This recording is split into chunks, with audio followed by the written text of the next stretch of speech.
আপনার নামটা বলেন। সমাপ্তি। সমাপ্তি। বয়স 22। ওকে সমাপ্তি, আপনি কেন মনে করলেন যে আজকে এই ধরনের সিক্রেটস নিয়ে লাখ লাখ মানুষের সামনে নিজেকে হাজির করা প্রয়োজনটা আসলে কি? আসলে আমার মতো অনেকেই হয়তো ফ্যামিলিতে এরকম সিচুয়েশনে পড়ে, যাতে সবাই বুঝতে পারে আর মা বাবা যেন বাচ্চাদের প্রতি বেশি খেয়াল করে, এই জিনিসগুলো যাতে বুঝতে পারে, তাদের সঙ্গে ফ্রিলি কথা বলে, এই জন্যই আসা। আচ্ছা, এবং আপনি কি আমাদের অনুষ্ঠানটা শোনেন? হ্যাঁ, রেগুলার শোনেন? রেগুলার বলতে এরকম শোনা হয় না, এই সারাদিন কাজ করে হাজবেন্ড আসে, বাচ্চা নিয়ে ঘুমায় পড়া হয়, ইউটিউবে শোনা হয়। ওকে ঠিক আছে, চলেন। আপনি যেহেতু ইউটিউবের কথা বললেন, আমি একটু বলে নেই শুরুতে প্রিয় শ্রোতা, আমাদের ইউটিউব চ্যানেলটি হচ্ছে www.youtube.com/dfm904। আমি আবারও বলছি youtube.com/dfm904। এবং আপনারা নিশ্চয়ই জানেন আমাদের ইউটিউবে একটা বিশেষ সুযোগ সুবিধার কথা আমরা বলে আসছিলাম অনেকদিন ধরে, এবং সেটা চালু হতে যাচ্ছে খুব শীঘ্রই। সেটা হচ্ছে অনুষ্ঠান চলাকালীন সময়ে একই সাথে আপনি ইউটিউবে একই সময়, অর্থাৎ রাত 11টায় আমাদের রেডিওতে অনুষ্ঠান শুরু হয়, ইউটিউবে 11টার সময় আমরা অনুষ্ঠানটা চালিয়ে দেব, এবং যেভাবে আপনি রেডিওতে শুনতে পান সেভাবেই আপনি ইউটিউবে শুনতে পাবেন। এবং ইউটিউবে একটু মানে ইউটিউবের লিসনার যারা, তারা আমাদের রেডিও লিসনারদের চেয়ে একটু এগিয়ে থাকবে। কেন এগিয়ে থাকবে? যদি আপনার অনুষ্ঠানটা ইউটিউবে যদি সাবস্ক্রাইব করে থাকেন তাহলে বুঝতে পারবেন। সুতরাং এটা একটা গ্রেট নিউজ আপনাদের জন্য। একই সময় মানে রেডিওতে 11টার সময় শুরু হবে, ইউটিউবে 11টার সময় শুরু হয়ে যাবে। সো এটা আপনাদের জন্য একটা গ্রেট সুযোগ।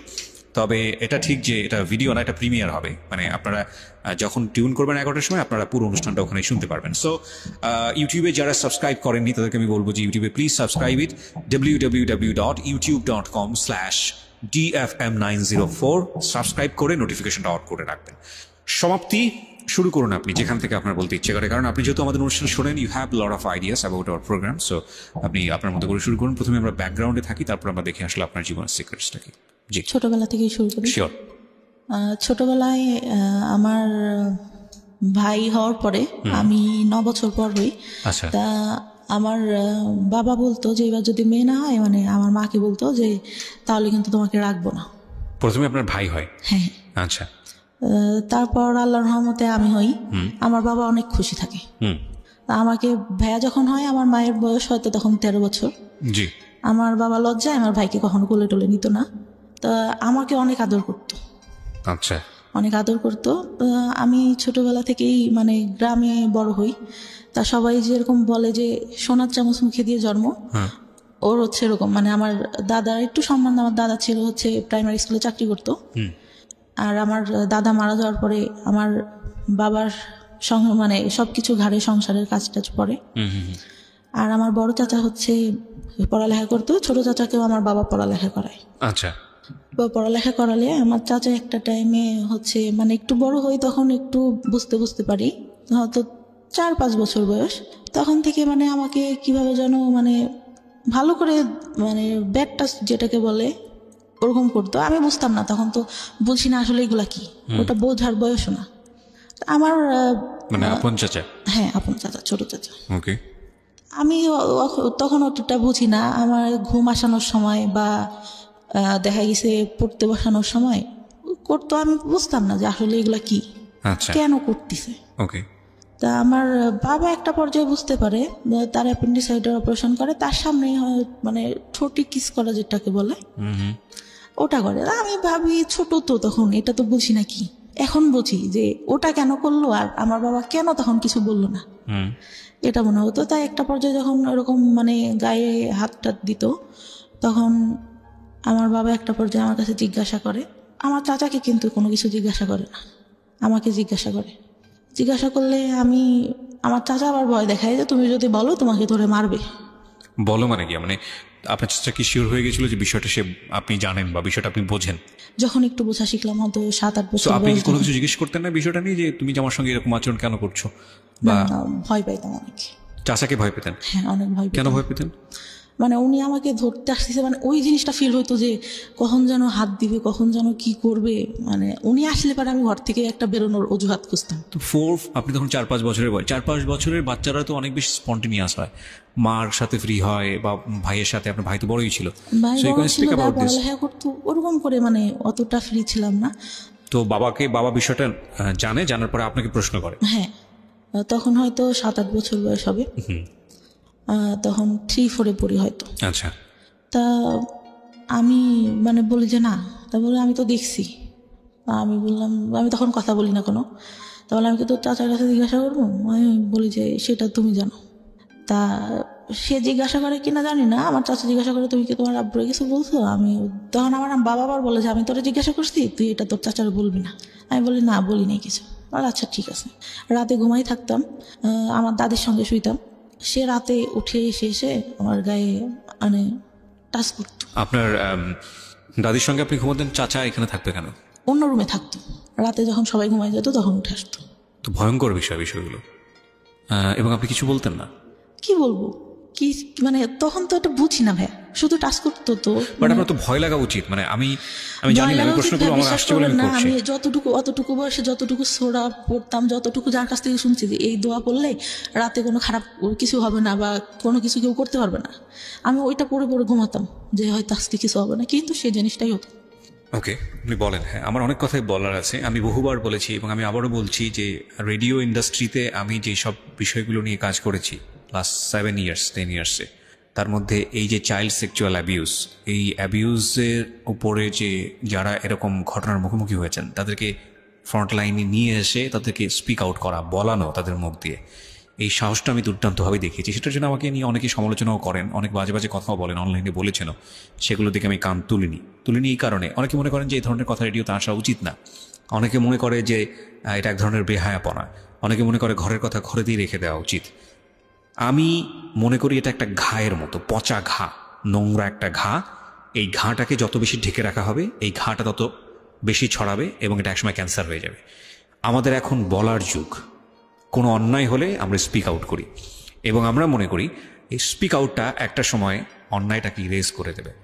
হ্যাঁ, অবশ্যই চাইল্ড সেক্সুয়াল অ্যাবিউজ এটা সারা দুনিয়াতেই, শুধু বাংলাদেশে না, সারা দুনিয়াতেই ভয়াবহ রকমের একটা প্রবলেম। আপনি কল্পনাও করতে পারবেন না একটা শিশু কার দ্বারা শারীরিকভাবে নির্যাতনের শিকার হতে পারে। সেটা ব্লাড কানেক্টেড থেকে শুরু করে ব্লাড কানেকশনের বাইরে বিভিন্নভাবে এগুলোকে বিভিন্নভাবে আমাদের সামনে এখন নিয়ে আসা হচ্ছে মানুষকে সচেতন করার জন্য। আমি বেস্ট বাংলাদেশের এখন পর্যন্ত যতগুলো এনজিও বা বিজ্ঞাপনী সংস্থা যাই বলুন এখন যারা কাজ করেছে, তার মধ্যে একটা লাইন আমার কাছে মনে হয়েছে, আমি অনেকবার বলেছি রেডিওতে, এখনও বলছি, যে বেস্ট মনে হয়েছে এটাকে স্টপ করার জন্য। সেটা হচ্ছে শিশুকে তার শরীরের সীমানা বোঝান। শিশুকে মানুষ আদর করবে, এটাই স্বাভাবিক, কিন্তু কোনটা গুড টাচ, কোনটা ব্যাড টাচ, এবং ব্যাড টাচ হলে সেটা নিয়ে স্পিক আউট করা, ব্যাড টাচ হলে প্যারেন্টসদের কাছে গিয়ে বলা, ব্যাড টাচ হলে এমন কাউকে গিয়ে সেটা বলা যিনি অ্যাকশনে যেতে পারেন, এবং যদি সেটা না হয় তাহলে সে কোথায় যেতে পারে, এই বিষয়গুলো নিয়ে কথা বলা। স্কুলে বলা প্রয়োজন, এবং নট অনলি দিস, স্কুলে শুধুমাত্র না, ফ্যামিলিতে বলা প্রয়োজন। এবং বলার জায়গা থেকে আপনি কিছু করতে চাচ্ছেন, শিওর, এবং বলার জায়গাটা থেকে আমার মনে হয় তার একটা নির্ভরতার জায়গা ক্রিয়েট করার প্রয়োজন। সো এটা নিয়ে আমি বহুবার রেডিওতে বলেছি এবং আজকের এই স্টোরিটা হয়তো সেদিকেই যাচ্ছে।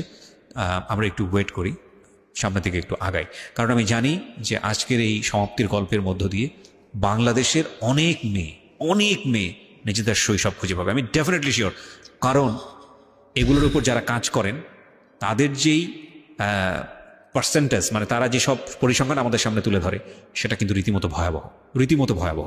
আমরা নারী শিক্ষা নিয়ে কাজ করেছি, আমরা শিশুর পুষ্টি নিয়ে কাজ করেছি সরকারি তরফ থেকে, আমরা যেটা বলছি, এবং এগুলোতে আমাদের যে অর্জন সাউথ এশিয়ার মধ্যে, এটা মাইল ফলক সারা বিশ্বের কাছে, মাইল ফলক লাস্ট 10 ইয়ার্সে। এবং আমাদের এখন কাজ করা উচিত শিশুর পরিপূর্ণ মানসিক বিকাশ নিয়ে, এবং এখানে সরকারের যেরকম পৃষ্ঠপোষকতা প্রয়োজন, একইভাবে বেসরকারি পর্যায়ে যৌথভাবে কাজ করা প্রয়োজন। শিশু নারী হোক কিংবা পুরুষ হোক, মানে আমি যেটা বোঝাচ্ছি, ছেলে হোক কিংবা মেয়ে হোক, এই জায়গাটায় আমাদেরকে অবশ্যই এখন এনশিওরিটি দিতে হবে যে তার যেন একটা নিরাপত্তা বলয় থাকে। কারণ এটা যে কত ভয়ানক একটা ব্যাপার একটা শিশুর মানসিক বিকাশের জন্য, এটা যে তাকে কোথায় নিয়ে যেতে পারে আপনি চিন্তাও করতে পারবেন না। অথচ আমরা এই বিষয়গুলো যুগের পর যুগ ধরে আমরা অ্যাভয়েড করেছি, আমরা চুপচাপ থেকেছি। আমরা যখনই স্পিক আউট হয়েছে কেউ, মুখ বন্ধ করে দিয়েছি, এবং সেটা শুধু পরিবারে না, এটা মিডিয়ার ক্ষেত্রে হয়েছে। সো এই বিষয়গুলো নিয়ে আমি অনেক বেশি লাউড ছিলাম এবং সেজন্য অনেক ধরনের হ্যারাসমেন্টের মধ্যেও যেতে হয়েছে। ফাইন, ইস লেস ওকে, চেঞ্জ আনতে গেলে কিছু না কিছু হ্যারাসমেন্ট শিকার হতেও হয়। ওকে, বলুন তারপর আপনার যেখানে আপনি ছিলেন, যে চাচার বিষয়টা বলছিলেন, তারপর ওরকম হতে থাকে। আমি স্কুলে অনেক পড়ালেখা অনেক ভালো ছিলাম। আচ্ছা অনেক ভালো ছিলাম বলতে 2-3 রোলের মধ্যে সবসময় থাকতো। আচ্ছা, আমি একটা জিনিস যেটা বুঝলাম, আপনার বাবা বিষয়টা জানলো এবং সে বললো যে চাচাকে না বলতে, না বলতে, এবং আপনি সেটাই করলেন। হ্যাঁ। এবং আপনি ধারণা করেছিলেন বাবা যেহেতু বিষয়টা জানে, সুতরাং এটার একটা প্রতিকার বা কোনো একটা কিছু হবে, সেটা তখন হয়নি। না। ওকে, তারপর? পড়ালেখা অনেক ভালো থাকে, কিন্তু যখন মানে বুঝতে শিখলাম তখন পড়ালেখা থেকে মানে আমি কেমন যেন হয়ে যাই। মানে পড়ি কিন্তু আমি মানে সেরকম করে পড়ালেখা হচ্ছে না। আচ্ছা, মানে কনসেন্ট্রেশন যায় না, নাকি আগ্রহ থাকে না, কোন কোথায় সমস্যা? পড়ালেখা করি কিন্তু টেনশন ভেতরে কাজ করে, ভালো লাগে না। সবাই যেরকম অন্য পাশে দেখতেছি, অন্য ছেলে মেয়েরা যেভাবে বড় হচ্ছে, ওদের লাইফে কোনো ঝামেলা নাই, আমার কেন এত সমস্যা, এটা মনে হতো। আর ক্লাস 5 থেকে ভালো রেজাল্ট হয়, তখন যখন 6-এ উঠি তখন থেকে পড়ালেখাটা ডাউন হতে থাকে আস্তে আস্তে। ওকে। আর তখন আমি রিলেশন বলতে আমার ফ্রেন্ডরা রিলেশন করতো ক্লাস 5-এ। তখন আমি বলি যে তোরা রিলেশন করিস, এটা কেন, এতটুকু বয়সে মানুষ রিলেশন করে? তা একটা ছেলে আমাকে পছন্দ করতো, আমাদের থেকে উপরে পড়তো, আমার খালাতো ভাইদের সঙ্গে পড়তো। তা আমি বলি যে ওরা বলতো যে তোর এই ছেলেটার সঙ্গে রিলেশন করাই দিব। আচ্ছা। আমি বলি আমি তো ওনাকে পছন্দ করি না, কেন রিলেশন করবো? আমার খালাতো ভাইয়ের সঙ্গে আমার একটা বান্ধবী রিলেশন করতো, ওরা সবসময় খেপাইতো আমাকে। তা আমি বলতাম যে না, আমি কখনো করবো না। ওরকম বলতে বলতে আমি বললাম যে আমার একটা ভাইয়ের সঙ্গে সম্পর্ক আছে, মিথ্যা কথা যেটা বলি যে সম্পর্ক আছে। পরে বলতে বলতে মানে ওই ভাইয়াটা থাকতো ওর মামার বাড়িতে। তা একটা সময় ভালো লেগে যায়, ওই সময় তো ভাইয়া বুঝি না যে রিলেশনটা কি জিনিস। ওই ছবিতে দেখতাম পছন্দ করতেছে, দেখা হচ্ছে, কথা বলছে, এটাই। আচ্ছা। পরে কিন্তু তার মধ্যেও কিন্তু কন্টিনিউ আমার চাচা যখন বাড়িতে আসতো, তার মধ্যে একটা কথা ভুলে গেছি, আমার চাচা মানে মেন্টালি সমস্যা হয়। আচ্ছা। মানে আমার চাচিকে বিয়ে করার জন্য, আমার চাচি যে বিয়ে করবে এটার জন্য। তারপরে ডাক্তারের কাছে নিয়ে যায়, ডাক্তার বলে যে পাগল টাগল কিছুই হয় নাই, বিয়ে দিয়ে দেন, ঠিক হয়ে যাবে, যেটা বলতেছে সেটা করেন, শুধু শুধু কেন টাকা ঢালতেছেন। আচ্ছা। ডাক্তার রেগে এক পর্যায়ে বলে। ওকে। পরে নিয়ে এসে আমার বড় চাচা তো বলে দিছে যে ওকে পড়ালেখাও করাবো না, কিছুও করাবো না, আমি ওকে দেখতে পারবো না, তুইও বাদ দে, তুই করে কোনো লাভ নাই ওর জন্য কিছু করে। আমার বাবাকে বলে। আমার বাবা তখন কান্না করে আর বলে যে আমার বাবা বেঁচে নাই, আমার বাবা যদি বেঁচে থাকতো তাহলে তো এরকম হইতো না, আমার যদি রক্ত বিক্রি করেও কিছু করতে হয় আমি আমার ভাইয়ের জন্য করবো, এরকম করে বলে। আচ্ছা। তো বিয়ে দিয়ে দেয়, বিয়ে দিলে ভাই সেই রাত থেকেই ঠিক। আচ্ছা। মানে সে একদম পুরা সুস্থ। ওকে। কিন্তু তার মধ্যেও কিন্তু যখন ওই সমস্যাটা হয় তখন কিন্তু আমাকে কখনো ওইরকম কিছু করে নাই, বা ওই সবাই লোকজন থাকতেই আসতেছে, কিন্তু তারপর থেকে কিন্তু আবার শুরু হয়। আচ্ছা। তো ক্লাস 6-এ ওঠার পরে ওরকম রিলেশন হওয়ার পরে মানে একটা পর্যায়ে কি হয়, আমার বাড়ি থেকে জেনে যায়, আমার বাবা আমাকে ধরে অনেক মারে, রাতে মাঠে নিয়ে যেয়ে বাস আছে না, বাস দিয়ে অনেক মারে, আমার গায়ে একদম রক্ত জমে যায়। ওকে। ওই সময়টা যদি বুঝাই বলতে ভাই তাহলে তো বুঝতাম, তখন তো বুঝি না। পরে তারপরে 6-এ ভালো একটা রেজাল্ট আসলো, আসার পরে 7 উঠলাম। ওরা পরে মানে অনেক রাগ হইতো আমার, যে কেন এরকম কেন করবে আমার সঙ্গে। ওকে। আর ছোটবেলা থেকে ভাই এমন করে মানুষ করছে আমাকে, আমি কখনো কোনো কিছু না চেয়ে আমার বাবার কাছে পাইনি। আচ্ছা। যখন যেটা চাইছি। পরে কি হয়, যখন একটু মানে 8-এ উঠলাম, JSC-তে অনেক খারাপ রেজাল্ট হয়, JSC-তে রেজাল্ট খারাপ হলো, তারপর থেকে যে রিলেশন করতাম ওইটা থেকে আমার বাবার একটু রাগ। আর বাবার কথা কি বলবো, মানে বাবা তো বাবাই, জন্ম দিচ্ছে, মা বাবাই হয়। তো তখন থেকে আমার একটা ছেলের সাথে সম্পর্ক হয়, আমার মামা থাকে একটা, তিনি ডাক্তার ছিলেন, তার বোন, মানে দূর সম্পর্কে। আমার মা আর বাবার বাসা কাছাকাছি। জি। ওই খালাতো ভাইটার সাথে সম্পর্ক ছিল। আমি তখন মানে ওইটা বলতে গেলে বলা যায় যে ফার্স্ট লাভ ছিল ক্লাস 9 থেকে। আচ্ছা। তো আমি অনেক মানে ওনার ইমোশনাল হয়ে যাই, ওই বয়সে যেটা হওয়ার কথা। আচ্ছা। পরে আমার বাসা থেকে জানতে পারে, আমার বাবা মেনে নেয় যে আচ্ছা ঠিক আছে, যদি তোমরা দুজন পছন্দ করো তাহলে ঠিক আছে, কিন্তু আমার মা মেনে নেয় না কখনো, মানে ছেলেটার পছন্দ করতো না, পড়ালেখা ভালো ছিল না। চাচা বাইরে পড়ালেখা করতো, ছোট চাচা, যে আমার মানে খারাপভাবে দেখতো, সে মাঝে মধ্যে আসতো যখন, আমি অনেক ভয় পাইতাম। একটা টাইমে যখন ছোট, এগুলা বলতে ভুলে গেছি, আমার ভাইয়ার SSC পরীক্ষার আগে আমরা মানে টাউনে যেয়ে বাসা নেয় আমার মা, আমার ছোট চাচা তখন বিয়ে হয়। তখন মানে ভাইয়া পড়ালেখাতে একটু ডাউন ছিল, মানে ওর মেধাটা তো ভালো ছিল না। আচ্ছা।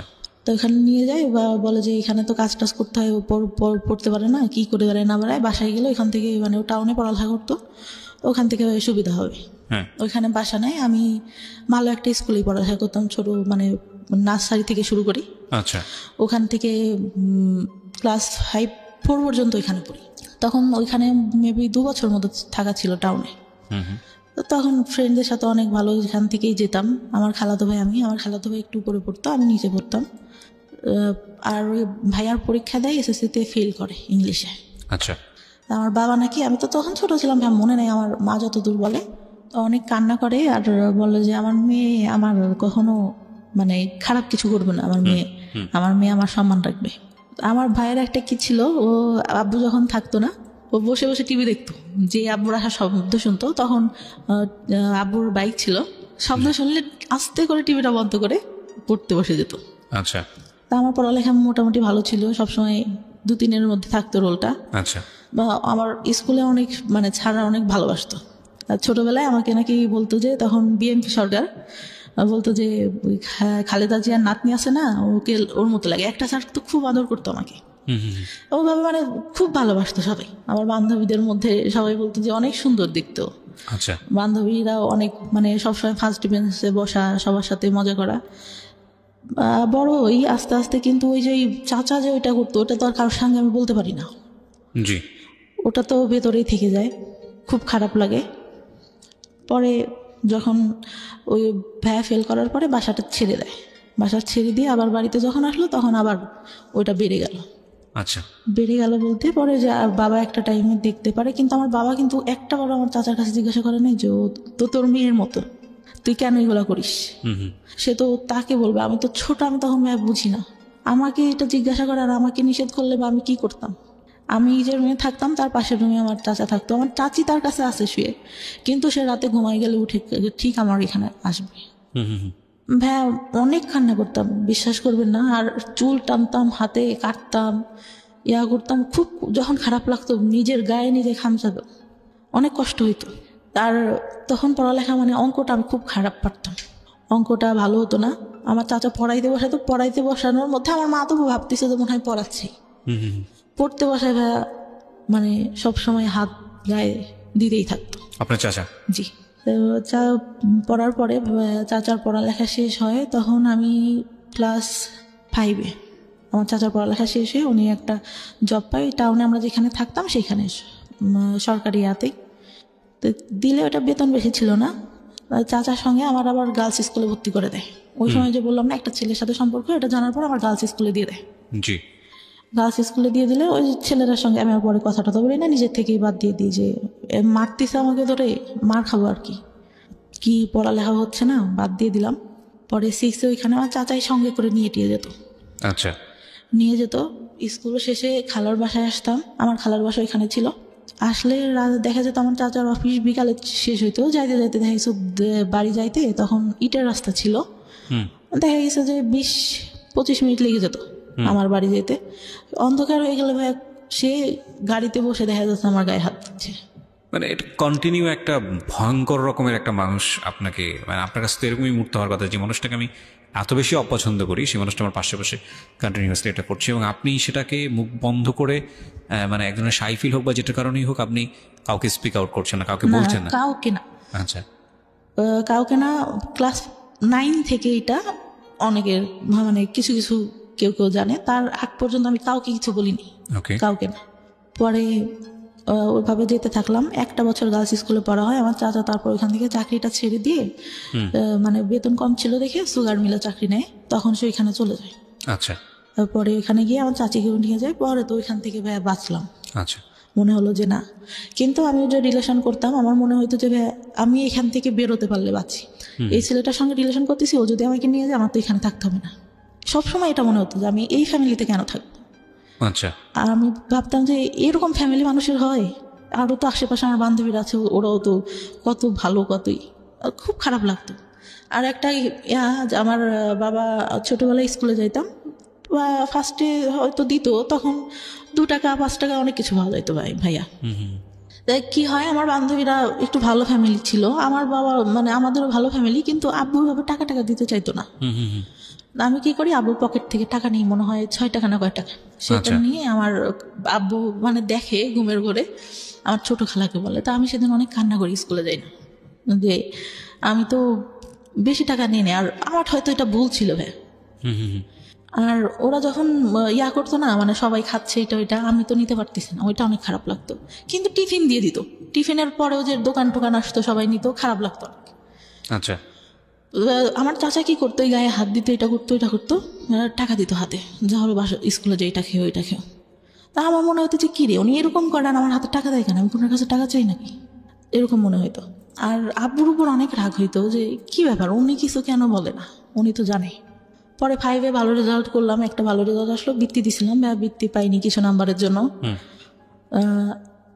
অনেক আশা নিয়ে গার্লস স্কুলে ভর্তি করলো, গার্লস স্কুলে পড়তে পারলাম না। চাচার ওই যে গেল, কে নিয়ে যাবে, আমার বাবার ভাই কে নিয়ে যাবে, অন্য মানুষের সাথে রিলেশন করে, তখন যদি কিছু করে ফেলায়, এই চিন্তাটা। কিন্তু ভাই ওই সময় রিলেশন আমি কিছুই বুঝি না, ওই সিনেমা দেখতাম, শুক্রবারে সিনেমা হবে, সবাই আসতো আমাদের ওইখানে, আমাদের বাড়িতে একটা টিভি ছিল। আচ্ছা। ওই সবাই আসতো দেখতে, সবাই বসে দেখতাম। ওই আগেকার যুগে সামানা, তারপরে রাজ্জাক, এদের মানে মুভি দেখতাম, আর ভাবতাম যে এই ভালোবাসা মনে হয় দেখা হচ্ছে, কথা বলতেছি, একজন একজনকে পছন্দ করে, এটাই, এর বাইরে কিছু না। আচ্ছা। পরে গার্লস স্কুল থেকে ক্লাস 7-এ এসে ভর্তি হলাম গ্রামের স্কুলটাতে। ওইখানে ছেলেমেয়েরা সবাই একসঙ্গে, আমার বান্ধবীরা প্রেম করতো, এই করতো সেই করতো। আমি ভাই কোনোদিনও স্কুলে প্রেম করি নাই, কেন জানি না। আমার স্কুলের ছেলেদের একসাথে পড়তেছি, ভাইয়ের মতো, ফ্রেন্ডের মতো, ওদের সাথে প্রেম করবো না, আমার এটা কখনো মাথায় আসতো না, কেন প্রেম করবো বাইরে। পরে ওই আমার ক্লাস 7 যায়, আমার চাচা মাঝে মধ্যে তখন বাড়িতে আসতো ছুটিতে। আবার দেখা গেছে ওই চিনির মিলে চাকরি পাওয়ার পর ওনাদের তো কোয়ার্টার দেয়, ওইখানে যাইতাম, অনেক সুন্দর ছিল ভাই কোয়ার্টার গুলা, যাইতাম, অনেক ভালো লাগতো দেখতে, অনেক গোলাপ ফুল, আমি ছোটবেলা থেকে ফুল অনেক পছন্দ করি, ফুল গাছ নিজে এনে এনে লাগাতাম, ওই 5-6 টাকা দিয়ে ফুল গাছ কিনতে পাওয়া যেত, ওইগুলো এনে লাগাতাম, অনেক পছন্দ করতাম। ওইখানে গেলে অনেক ভালো লাগতো আমার, অনেক ফুল, গোলাপ ফুল ধরে ধরে আছে অনেক কালারের, এই ফুল ওই ফুল, অনেক ভালো লাগতো। কিন্তু ভাইয়ার কি হইতো, দেখা গেছে আমার চাচি গোসলে ঢুকছে বা আম্মু নাই, ওই সুযোগে আমার চাচা এসে হঠাৎ করে হাত দিবে। তখন তো একটু বড় হয়েছি, আমার ফার্স্ট পিরিয়ড হয় ভাইয়া 6 না হলে 7 থেকে, অত তাড়াতাড়ি পিরিয়ড, মানে আমি তখন ভাই প্যান্ট পরি, স্কুলে গেছি, স্কুল থেকে আসছি, আম্মু আমার প্যান্ট দেখে বলে এটা কি তোর, আমি বললাম এটা কি, আমাদের তখন হচ্ছে আমার মানে জমি আছে আমার বাবার অনেক, তা আমি বলি যে ওই কাকুটা মনে হয় মোবাইল দিয়ে হাত মুছছে এটা। তা বললেন যে না, এটা এরকম না। আমার চাচি, আমার মাও কিন্তু অতটা ফ্রি না, আমার মা আমাকে কিছুই বলে না, আমার ছোট চাচিকে বললো যে ওর এটা হয়েছে, তুই ওকে শিখাই। আমি মানে তখন মানে ন্যাকড়া ইউজ করে, ওটা আমি বুঝতাম না ভাই কিভাবে, আমার দেখাই দিছে কিন্তু আমি ওইটা বুঝি না। আচ্ছা। তখন জানতে পারলাম যে প্যাড ইউজ করে। ওটা যদি আম্মুকে বলতাম, আম্মু যদি আব্বুকে বলতো, আব্বু বলতো দুনিয়ার লোক ন্যাকড়া ইউজ করে, তোমার মেয়ের প্যাড লাগে। এটা বাবা বলতো? হ্যাঁ। ভেরি ব্যাড, ওকে, প্রিটি ব্যাড, মানে নাথিং টু সে। ওকে, বলেন তারপরে কি হয়েছে? পরে ভাই আমি মানে কাপড় টাপড় নষ্ট করে ফেলতো, মানে you don't know how to manage it. না বুঝতে। বিষয়গুলো আসলে খুব সেন্সিটিভ, মানে আমাদের সমাজে এগুলো নিয়ে কথা বলাটাও অন্যায়, কিন্তু এগুলো একটা মানুষের জীবন আচরণের সঙ্গে জড়িত, এবং একটা মানুষকে যদি আমরা সুস্থভাবে বড় করতে চাই, তাহলে তার যে বেসিক নিডগুলো, এই নিডগুলোকে আমাদের সাপোর্ট দেওয়া উচিত। একটা মেয়ে শুধুমাত্রই লেখাপড়া শিখে, নারীর শিক্ষা, নারীর অধিকার, অমুক ঠমুক এগুলো নিয়েই শুধুমাত্র একজন নারী না, নারী জন্মগতভাবে একজন পুরুষের চেয়ে আলাদা, সুতরাং তার আলাদা কিছু সাপোর্ট দরকার হয়, এবং সেটা ফ্যামিলি থেকেই শুরু হওয়াটা জরুরি। দেখুন, উনি যে বিষয়গুলো নিয়ে কথা বলছেন, এগুলো নিয়ে আমাদের সমাজে খুব একটা কথাবার্তা হয় না, এগুলোকে আমরা ট্যাবু মনে করি, এগুলো নিয়ে আমরা কথাবার্তা বলি। অথচ আমাদের ধর্মে এত সুন্দরভাবে বিষয়গুলো ব্যাখ্যা করা আছে, এত ইন ডিটেলি ব্যাখ্যা করা আছে, অথচ এগুলো নিয়ে আমরা কথা বলার প্রয়োজন মনে করি না। এবং এগুলো নিয়ে কথা বলা উচিত এই কারণে যে এগুলো একটা মানুষের বেসিক নিড, স্বাস্থ্যের সঙ্গে জড়িত, একটা মানুষের প্রপারলি বড় হওয়ার সঙ্গে জড়িত, এবং এগুলো নিয়ে খুব সুন্দরভাবে বোঝানো উচিত। হ্যাঁ, উনি যখন বলছেন তখন উনি চোখ মুছছেন, কারণ আমি জানি যে এটার মধ্যে আসলে অনেক বড় একটা কষ্ট জড়িয়ে আছে, এগুলো প্রয়োজনীয় জিনিস। হ্যাঁ, ওকে, একটু আমরা সামনের দিকে আগাই। আপনি যখন এই বিষয়গুলো ফ্যামিলিতে বলতেন, বিষয়গুলো সামহাও হাইড করা হতো বা আপনার যে Hide পরিমাণ করা এক্সপেক্ট হতো বলতে করতেন? মানে আম্মু বলে দিছে আপনার কারোর কি কখনো কাছে। অপরাধী মনে হতো যে এই জিনিসটা যে হলো, আরে না জানি কত বড় অপরাধ করে হ্যাঁ, আমার ফেলছি? কাছে মনে হতো, কারণ আমার মা বলে দিছে কাউকে বলা যাবে না। এগুলা হ্যাঁ, এগুলা কাউকে বলা যাবে না, হয়েছে এতটুকু বয়সে এটা হয় নাকি, আমি কি করবো, এটাকে আমি ইচ্ছা করে হয়েছে। দেখেন কত ইম্পর্টেন্ট একটা বিষয়। উনি এখানেই কিন্তু একটা ভয়ঙ্কর রকমের একটা মানসিক বাধাগ্রস্ত হলো, ও নিজেকে অপরাধী ভাবা শুরু করেছে, এবং এটা তো সম্পূর্ণই ন্যাচারাল একটা বিষয়। এবং সেখানে মা যদি ধরনের কথা বলেন, মাও হয়তো বুঝে বলেননি, কারণ মাও হয়তো তার মার কাছ থেকে এটা শুনেছেন। বংশ পরম্পরায় এই ধরনের ভুল শিক্ষা আমরা ক্যারি করে বেড়াচ্ছি, এবং এই সময়টাতে এই যে কথাটা, এটা হয়তো উনি কোনো কিছু মনে করেই বলেননি, কিন্তু এটা যে শিশুর মানসিক বিকাশের ক্ষেত্রে অনেক বড় একটা বাধা হতে পারে, এটা কিন্তু আমাদের মাথায় রাখতে হবে, এবং এই ব্যবহারগুলো করা যাবে না শিশুর সঙ্গে। হ্যাঁ, বলুন তারপর। তারপর আমার চাচিকে বলে, আমার চাচি কি করে, সারা এলাকা ধরে এর কাছে যে গল্প করে, ওর কাছে যে গল্প করে, সবার কাছে ছাড়াই দেয় এই বিষয়গুলো নিয়ে। এই বিষয়গুলো নিয়ে। আচ্ছা, পরে কি হয়, মানে কেউ দেখলে আমার দেখতে হাসে, তা আমার তো ওইটা অনেক খারাপ লাগে যে কেন হাসতেছে বা এটা কেন।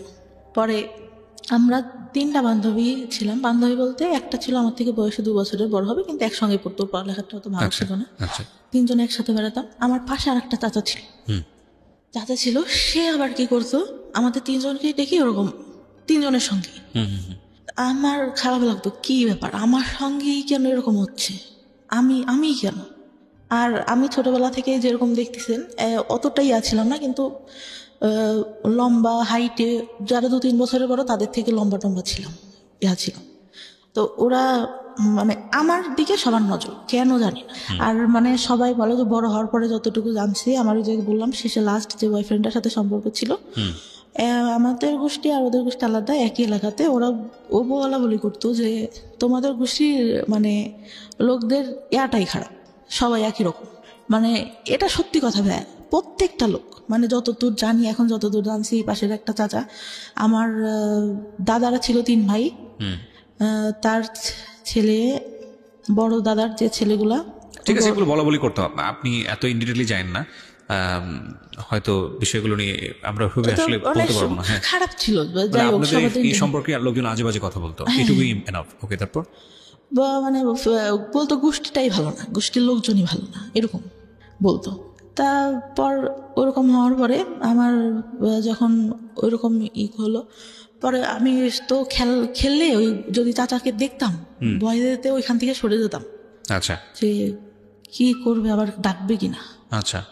সবাই গাছ উঠতে পারতো, আমি গাছ উঠতে পারতাম না, আমার খুব আফসোস লাগতো। ছোট একটা গাছ ছিল, এটা উঠতে পারতাম, তাছাড়া উঠতে পারতাম না। জি। আর সবাই মানে আমাদের ফ্যামিলিটা যেহেতু সব ইয়ার থেকে একটু ভালো ছিল, সবাই আমাদের ওইখানে আসতো, আর আমার বাবা এইটা ওইটা কিনে দিত, খাইতাম। তা সবাই ওইটার জন্য আসতো মানে আমাকে সবাই খেলবে। আর এত বোকা ছিলাম ভাই, বিশ্বাস করবেন না, ভালো ভালোটা সবাইকে দিয়ে দিতাম, নিজে না খেয়ে। এখন পর্যন্ত এই অভ্যাসটা আছে। তা যখন 6 থেকে গার্লস স্কুল থেকে 7 আবার এখানে এসে ভর্তি হলাম, বান্ধবীরা প্রেম করে, এই করে সেই করে, আমার খুব খারাপ লাগে, স্কুলে কেন এটা করবো, আবার স্যাররা দেখা যাচ্ছে ওইটা নিয়ে খারাপ খারাপ কথা বলতেছে, তো খারাপ লাগে। তারপরে আমি স্কুলে যাই, যখন পিরিয়ড হইতো তখন স্কুলে যাইতাম না ভাইয়া, কারণ আমি ক্যারি করতে পারি না ওটা, আমি কাপড় নোংরা করে ফেলতেছি। আচ্ছা, এই সময় আপনার মা আপনাকে কোনো সাপোর্ট দিত না? না, মা টাকা পাবে কোত্থেকে, মা ওই যে হাঁস মুরগি একটু পালতো, ওইটা দিয়ে দেখা গেছে এইটা ওইটা করতেছে সংসারে। আমার বাবা কেমন ছিল, এই বাজার করতেছে, এই করতেছে, লোকজন আসতেছে, আহামরি কেনা কিনতেছে, কিন্তু সংসারে কি দরকার হইলো, ওটা নিয়ে তোর কোনো মাথা ব্যথা নেই। তখন স্কুলে যাইতাম না, তখন আমার মায়ের উপর আমার বাবা অনেক গালাগালি করতো যে কি পড়ালেখা করে না, স্কুলে যায় না, এই বছরে কয়দিন স্কুলে যায়, কয়দিন যায় না। পরে তখনও ভালো রেজাল্ট আসতে হয়, কিন্তু যখন চাচা ওই যে চাকরি পাইলো আসতো, তখন ওই যে গায়ে হাত টাত দিত, তখন তো একটু বড়, যখন পিরিয়ড হয় তারপর থেকে তো বুঝি, অনেক কিছুই বুঝি, শুনি, বান্ধবীরাও বলে, আবার বড় যে আপুগুলা ছিল ওরাও বলে, তখন বুঝি। তখন আসলে ওইটা মাথার মধ্যে কাজ করে যে এইটা কি করতেছে আমার সঙ্গে, কেন। তখনও কিছু বলতে পারি না। 8 থেকে রেজাল্ট খারাপ হলো, চাচা তো ওই যে মাঝে মধ্যে আসতো। 9-এ যখন উঠি তখন আমার ওই যে খালাতো ভাই আছে একটা, মানে চাচতো মামার বোনের ছেলে, জি, ওর সঙ্গে আমার রিলেশন হয়। তো রিলেশন হলে একটা পর্যায়ে মানে চলতে থাকে, আমি অনেক সিরিয়াস হয়ে যাই। তা আমি বলতাম ভাই আপনি কি সিরিয়াস, আপনি করে বলতাম তখন। তা বলতো সিরিয়াস ছিলাম না, এখন হই। তা আমার মানে অনেকের কাছে আমি নাম্বার দিই, আমার বড় আপুরা যারা ছিল বলতাম যে পরিচয় না দিয়ে কথা বলবা, দেখবা যে আসলে আমাদের ভালোবাসে না তোমাদের সাথে কথা বলতে চাই। ভাই কি করতো, ওরা যেই ফোন দিত ও কথা বলে দেখা করার জন্য পাগল হয়ে যেত। আচ্ছা, যে আমি তোমার একবার দেখবো, তুমি এখানে দেখা করো। পরে বয়ফ্রেন্ডের যখন দেখলাম যে উনি আমার প্রতি সিরিয়াস না, অনেক মেয়ের সঙ্গেই কথা বলে, এর সাথে সম্পর্ক করতেছে, ওর সাথে যে ফোন দেয় তার সঙ্গেই, একটা পর্যায়ে আমি কি করলাম, নিজে থেকে বাদ দিয়ে দিলাম। হ্যাঁ, বাদ দেওয়ার পরে কিন্তু এতটা মানে করি, আমি ঘুমের ওষুধ খাইতাম, আমার ঘুম আসতো না, ঘুমের ওষুধ খাইতাম। আর খুব খারাপ লাগতো। তার মধ্যে আবার যে মা যখন চাচা আসতো, তা কি হয়, একটা বার আমার মা বলে যে তুই ওর সাথে সম্পর্ক করিস, আমি তো বলছি তুই ওর সাথে কথা বলার দরকার নেই। আমার দাদির ফোন ছিল, দাদির ফোন দিয়ে কথা বলতাম। পরে আমি কি করি বলো, যে তোর বাবার কাছে বলবো। বাবা তো জানতো, কিন্তু মানে কি বলবে, আমি অনেক ভয় পেয়ে যাই। আচ্ছা, ভয় পেয়ে যায় যে আমার চাচা এরকম এইটাই তো কিছু বলে না, আবার এইটা নিয়ে দেখা গেলো কি বলবে। আমার মায়ের আবার একটা সমস্যা ছিল, কিছু হইলে আমার বাবাকে বলতো। আচ্ছা। আমি একবারে 40টা ঘুমের ওষুধ খাই ওই ক্লাস 9-এ থাকা অবস্থায়? ক্লাস 9-এ থাকা অবস্থায়। মানে কি আপনার প্ল্যান ছিল যে আপনি সুইসাইড করবেন? সুইসাইড করবো। ওকে। খেলে তখন মানে আমার পরীক্ষা তার 2 দিন পর। আচ্ছা। ক্লাস 9-এর পরে আমি মানে দরজাটা যে লাগাবো, আমার এটা মনে নেই, আমি বিছানার উপর দিয়ে শুয়েছি, আমি মানে ঘুমাই গেছি নাকি আমি জানি না, কিছু বলতে পারি না। পরে নাকি যতদূর শুনছি, যতদূর আমাদের এই কাজের ছেলেটা আম্মু যতদূর বলছে, আর বাবা উঠাই নিয়ে আসে, শুধু আমার মনে আছে আমার বাবা আমাকে মারছে, এতটুকু মনে আছে, যে অনেকগুলা থাপ্পড় মারে আমার মুখে। ওকে। মানে ঘুমের মধ্যে আমার শুধু অতটুকুই স্মরণ আছে। আমি নাকি অনেক বমি করি ভাইয়া। আচ্ছা। বমি করি, আমার 4-5 দিন পর্যন্ত কোনো ছিল না। আমি জামাটা চেঞ্জ করবো এটাও করতে পারতাম না। গোসল খাওয়া সব আম্মার দাদি ধরে করাইতো। পরে আমার বয়ফ্রেন্ডটার সাথে হয়ে যাওয়ার পর ক্লাস 10-এ যখন উঠলাম, আমি 9 থেকে অঙ্কে অনেক খারাপ রেজাল্ট করি। অঙ্কে মানে 10-এ মনে হয় 34 না কত পেয়ে পাশ করি। আমার বান্ধবীরা অনেক হাসাহাসি করতো। আর আমার যে বয়ফ্রেন্ডটার সাথে সম্পর্ক ছিল ওরা জানতো। আর ওই মাঝে কথা বলতাম, অনেক ছেলে ঘুরতো ভাইয়া, অনেক ছেলে ঘুরতো। আর ওই ঘুমের ওষুধ খাইতাম, মানে প্রাইভেট পড়তে যেতাম, কেমন অ্যাবনর্মাল টাইপের হয়ে গেছিলাম আমি। পড়াচ্ছি, মানে আমার কোনো খেয়াল নেই। স্যার বলতো যে কী ব্যাপার, তুমি খেয়াল করো না কেন, দেখলে তো পারো, অনেক ভালো পারো, দেখো না কেন। স্যার বলেন, আমি বাসায় যেয়ে দেখবো। স্যারটা অনেক আদর করতো। তা ওইভাবেই পড়ে অঙ্ক ভালো পারতাম না, হাসাহাসি করতে। আর ওই যে ছেলেগুলো প্রপোজ করতো ভাইয়া, ওরা কি মানে এরকম ছিল, কিছু না করলেও ভাইয়া কেন ছেলে মানুষ এরকম আমি জানি না, বলতো যে সব করছি। ওই মেয়েরা তো আমি সব করছি। আচ্ছা, ওকে। একটা ফুফাতো ভাই এরকম বলে, ওইটা আমি পরে আসি। তা ওইখান থেকে ক্লাস 9-এ ওরা হাসাহাসি করতো। তা আমার এত খারাপ লাগে যে কি আমি অঙ্ক ভালো পারি না। স্যার হিন্দু ছিল স্যারটা, আমার জীবনে আমি এত ভালো মানুষ দেখিনি। আমার ধর্মের না, যেহেতু আমি ইসলাম ধর্মের, আমার স্যার ছিল হিন্দু ধর্মের। একটু উনি প্রাইমারি স্কুলে চাকরি করতো। স্যারের কাছে বললাম, স্যার আমি তো অঙ্ক ভালো পারি না, আমাকে একটু যদি ভালো করে পড়াইতেন। তা বলে যে আচ্ছা ঠিক আছে, তুমি পাশে এসে বসবা, পার্টিতে বসাইতো, যে পাশে এসে বসবা, আমি তোমাকে ওরা যা করে তার থেকে আমি উৎপাদক ভালো পারতাম না। আমি বললাম, স্যার উৎপাদকটা আমার একদম বাদ দিয়ে দেন, আমি এটা বুঝি না, একটা করলে আর একটা করতে হবে। এই দেখা গেছে আমার একটা কমন পড়ছে আর একটা কমন পড়তেছে না, তখন কি করবো? পরে স্যার এরকম করে আমাকে অঙ্ক করায়, আমি এসএসসিতে অঙ্কে আমার প্লাস আসে, আর কোনো কিছুতেই প্লাস আসে না। আচ্ছা। তার মধ্যে যে চাচা এসে অঙ্ক করতে দিত, অঙ্ক ভালো পারতাম না, পড়তে বসাইছে, যে কয়দিন আসতো উনি আমাকে পড়তে বসাবেই, আর ওই যে ইন্টেনশনালি গায়ে হাত দিয়ে যাচ্ছে। এই অঙ্কের টিচার? না, আমার চাচা। ওকে। ওই যে আসতো মাঝে মধ্যে বাড়িতে, জি। অঙ্ক না পারলেই দেখা গেছে রাগারাগি করতেছে, আমি অনেক কাঁদতাম, আমি কিছু বলতাম না, অনেক কাঁদতাম। আমি বলতো তুই পড়িস না কেন, এই জন্য তো তোকে রাগ করে। আম্মু তো তখন কিছু জানে না। আমার তার মধ্যে আমার ছোট চাচার একটা বাচ্চা হয়, আমার ভাইটাকে আমি অনেক আদর করতাম, অনেক ভালো লাগতো। কি হয়তো আমার ভাইটাকে কোলে দিতে যে উনি আমার গায়ে হাত দিত। Very bad. আমার মনে হতো আমি মারা যাবো, আমি এই সংসারে কেন, এর থেকে যদি একটা গরিব ঘরেও জন্ম হইতো তাহলে মনে হয় এর থেকে মানুষ ভালো থাকে। কোন ক্লাসের ঘটনা এটা? আপনি যে ক্লাসের কথা বলছেন, যে ক্লাসে আপনার অঙ্ক করাচ্ছে? 9-এ। তখন পর্যন্ত আপনি মার সঙ্গে কেন বলছেন না এগুলো? আমি তখনও ভাইয়া যে মাকে বলতে হবে এটা কিভাবে নিবে, সে আমাকে বলে দিছে যে এইগুলা কাউকে, পিরিয়ডের কথাই বলেছে, কাউকে বলতে হয় না। এইটা বললে কি বলবে? ওকে। এটা বললে কি বলবে? তার মধ্যে কি আমার চাচাদের জমি জাতি নিয়ে অনেক মানে একটু ঝামেলা হয়। আমার ছোট চাচাটাই সবসময় বেশিরভাগ ঝামেলা করে। বড় চাচাটা অনেক ভালো, উনি বিসিএস ক্যাডার, প্রভাষক এখন। অনেক ভালো, মানে চাচা ছোটবেলা থেকে অনেক ঈদে প্রত্যেকবার জামা কিনে দেবে, আর আমাকে বলতো আমার হলুদ পরি।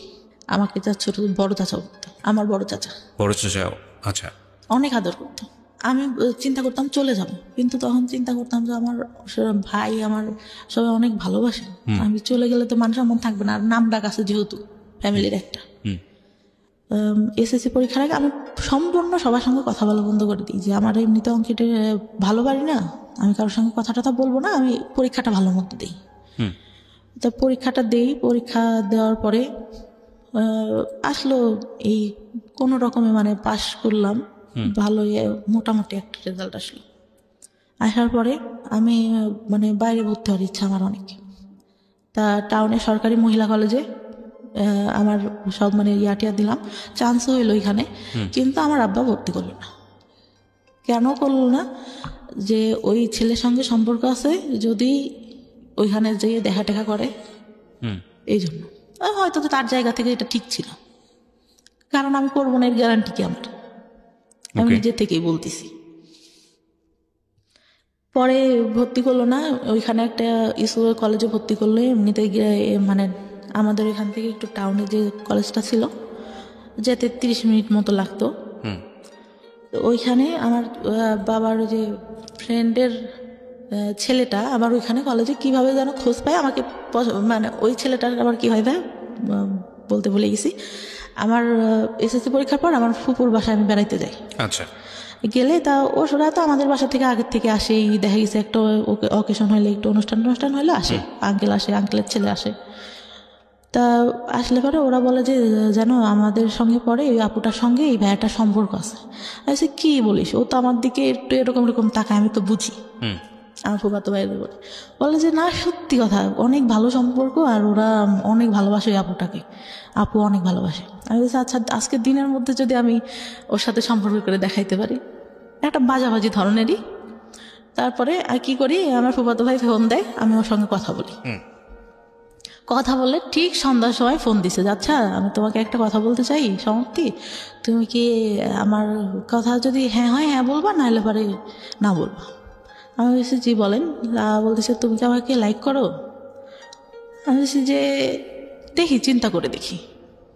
তার রেগে কেটে দেয়। আমি আবার ফোন দিয়ে ওদেরকে ডেকে শোনালাম যে দেখ কি বলে, যে ওই ছেলে মেয়ের সাথে নাকি সম্পর্ক, তাই লেগে। পরে বলতেছে যে আমি বলতেছি হ্যাঁ পছন্দ করি। আপনি? আচ্ছা I think I love you, ও বলে আমাকে। আচ্ছা ঠিক আছে, আই লাভ ইউ টু। কিন্তু আমি তো মানে ওরকম করে না। তো ওরা যে আবার কি করে, ওই মেয়েটাকে বলে দেয় যে আপনি যার সাথে সম্পর্ক করেন ওই ছেলেটাতে এই হয়েছে। আমি কিন্তু ওকে আমি বলছি তুইরা কিন্তু বলবি না, একটা মেয়ে কষ্ট পাবে। আমার যতটুকু মানে মাথার মধ্যে আছে, ও কষ্ট পাবে শুনলে।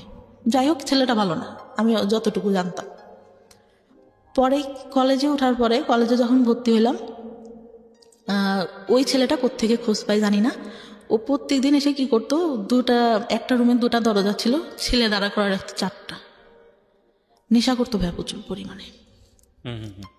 একটা পর্যায়ে ওর বাবা মানে টাকা পয়সা দেওয়া বন্ধ করে দেয়। ওর পুরা মানে আমার সাথে দেখা করার যে আব্বু টাকা দিত, আমার কাছে থাকতো, এতটুকু ধারণা তো আছে। ও ব্যাগের থেকে টাকা নিয়ে নিত, হাত দিয়ে জোর করে নিয়ে এরকম করতো। একদিন যখন তখন যেখানে সেখানে ডাকতো। আমি আবার ভাই অনেক ভয় পাইতাম, যে বাবার একটা সম্মান আছে, বাবার টাউনেই দোকান ছিল একটা, ব্যবসা করতে যেহেতু উনি। তা একদিন ডাকে একটা মার্কেটের উপরে, ওখানে একটা ব্যাংক থাকে, এই পাশে আমরা কথা বলতেছি, চেনা জানা একটা লোকই দোকানে, ওই দোকান থেকে সব কিছু নিতাম। আর আমার এমন ছিল, টাউনের সব দোকানে বলা ছিল যে আমার মেয়ে যদি কিছু এসে নিতে চায় আপনারা দিয়ে দেবেন, টাকা যাবেন না কখনো, যা লাগে আমি দিয়ে দেবো। আমার ছিল, আমি দোকানে গেলে একটা জিনিস পছন্দ হইলে না নিলে আমার কেন রাতে ঘুম আসতো না। আচ্ছা। তা ওই আঙ্কেলটা আমার খালুর দোকান ছিল ওখানে একটা, আমার খালুকে বলে যে এরকম দেখা করছে। এত বাজে করে উপস্থাপন করে দেখা করাটা আমার বাবা নিতে পারে না। এত বড় একটা লাঠি নিয়ে আমার মারার জন্য বসে আছে। রাতে ডাকছে, আমার মা সহ গেছে, আমার মা পাশে বসা। আমি বলছে যা সত্যি তাই বলবে। আমি মামার কাছে যেগুলো জিজ্ঞাসা করে আমি বলি যে না, এরকম তো কিছুই হয়নি। পরে আব্বু বুঝতে পারে যে মিথ্যা সত্য কথা, মানুষের কথা শুনলে বুঝতে পারে, তো কিছু বলে না, বলে আচ্ছা ঠিক আছে। তা ওনারা আবার এরকম বলে যে আপনার মেয়েকে বিয়ে দিয়ে দেন, নাহলে কিন্তু এই ছেলে অনেক প্রবলেম করবে, তাই বলে। তারপরে ইন্টার ফার্স্ট ইয়ারও তো তখন এসএসসি পরে ভর্তি হয়েছি।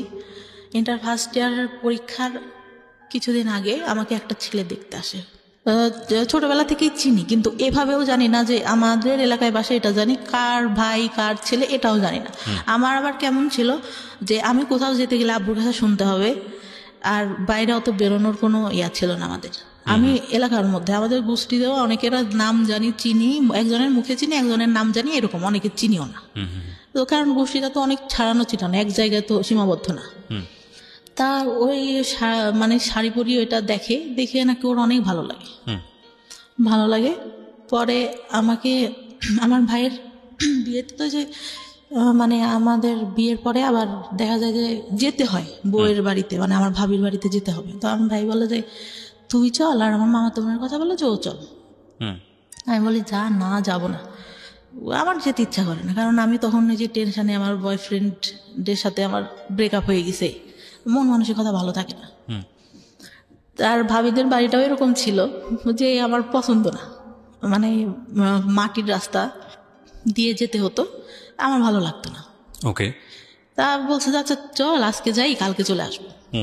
তা আমি আবার তখন একটা গোপনে ফোন ব্যবহার করতাম, ওটা বাসায় রেখে যাই।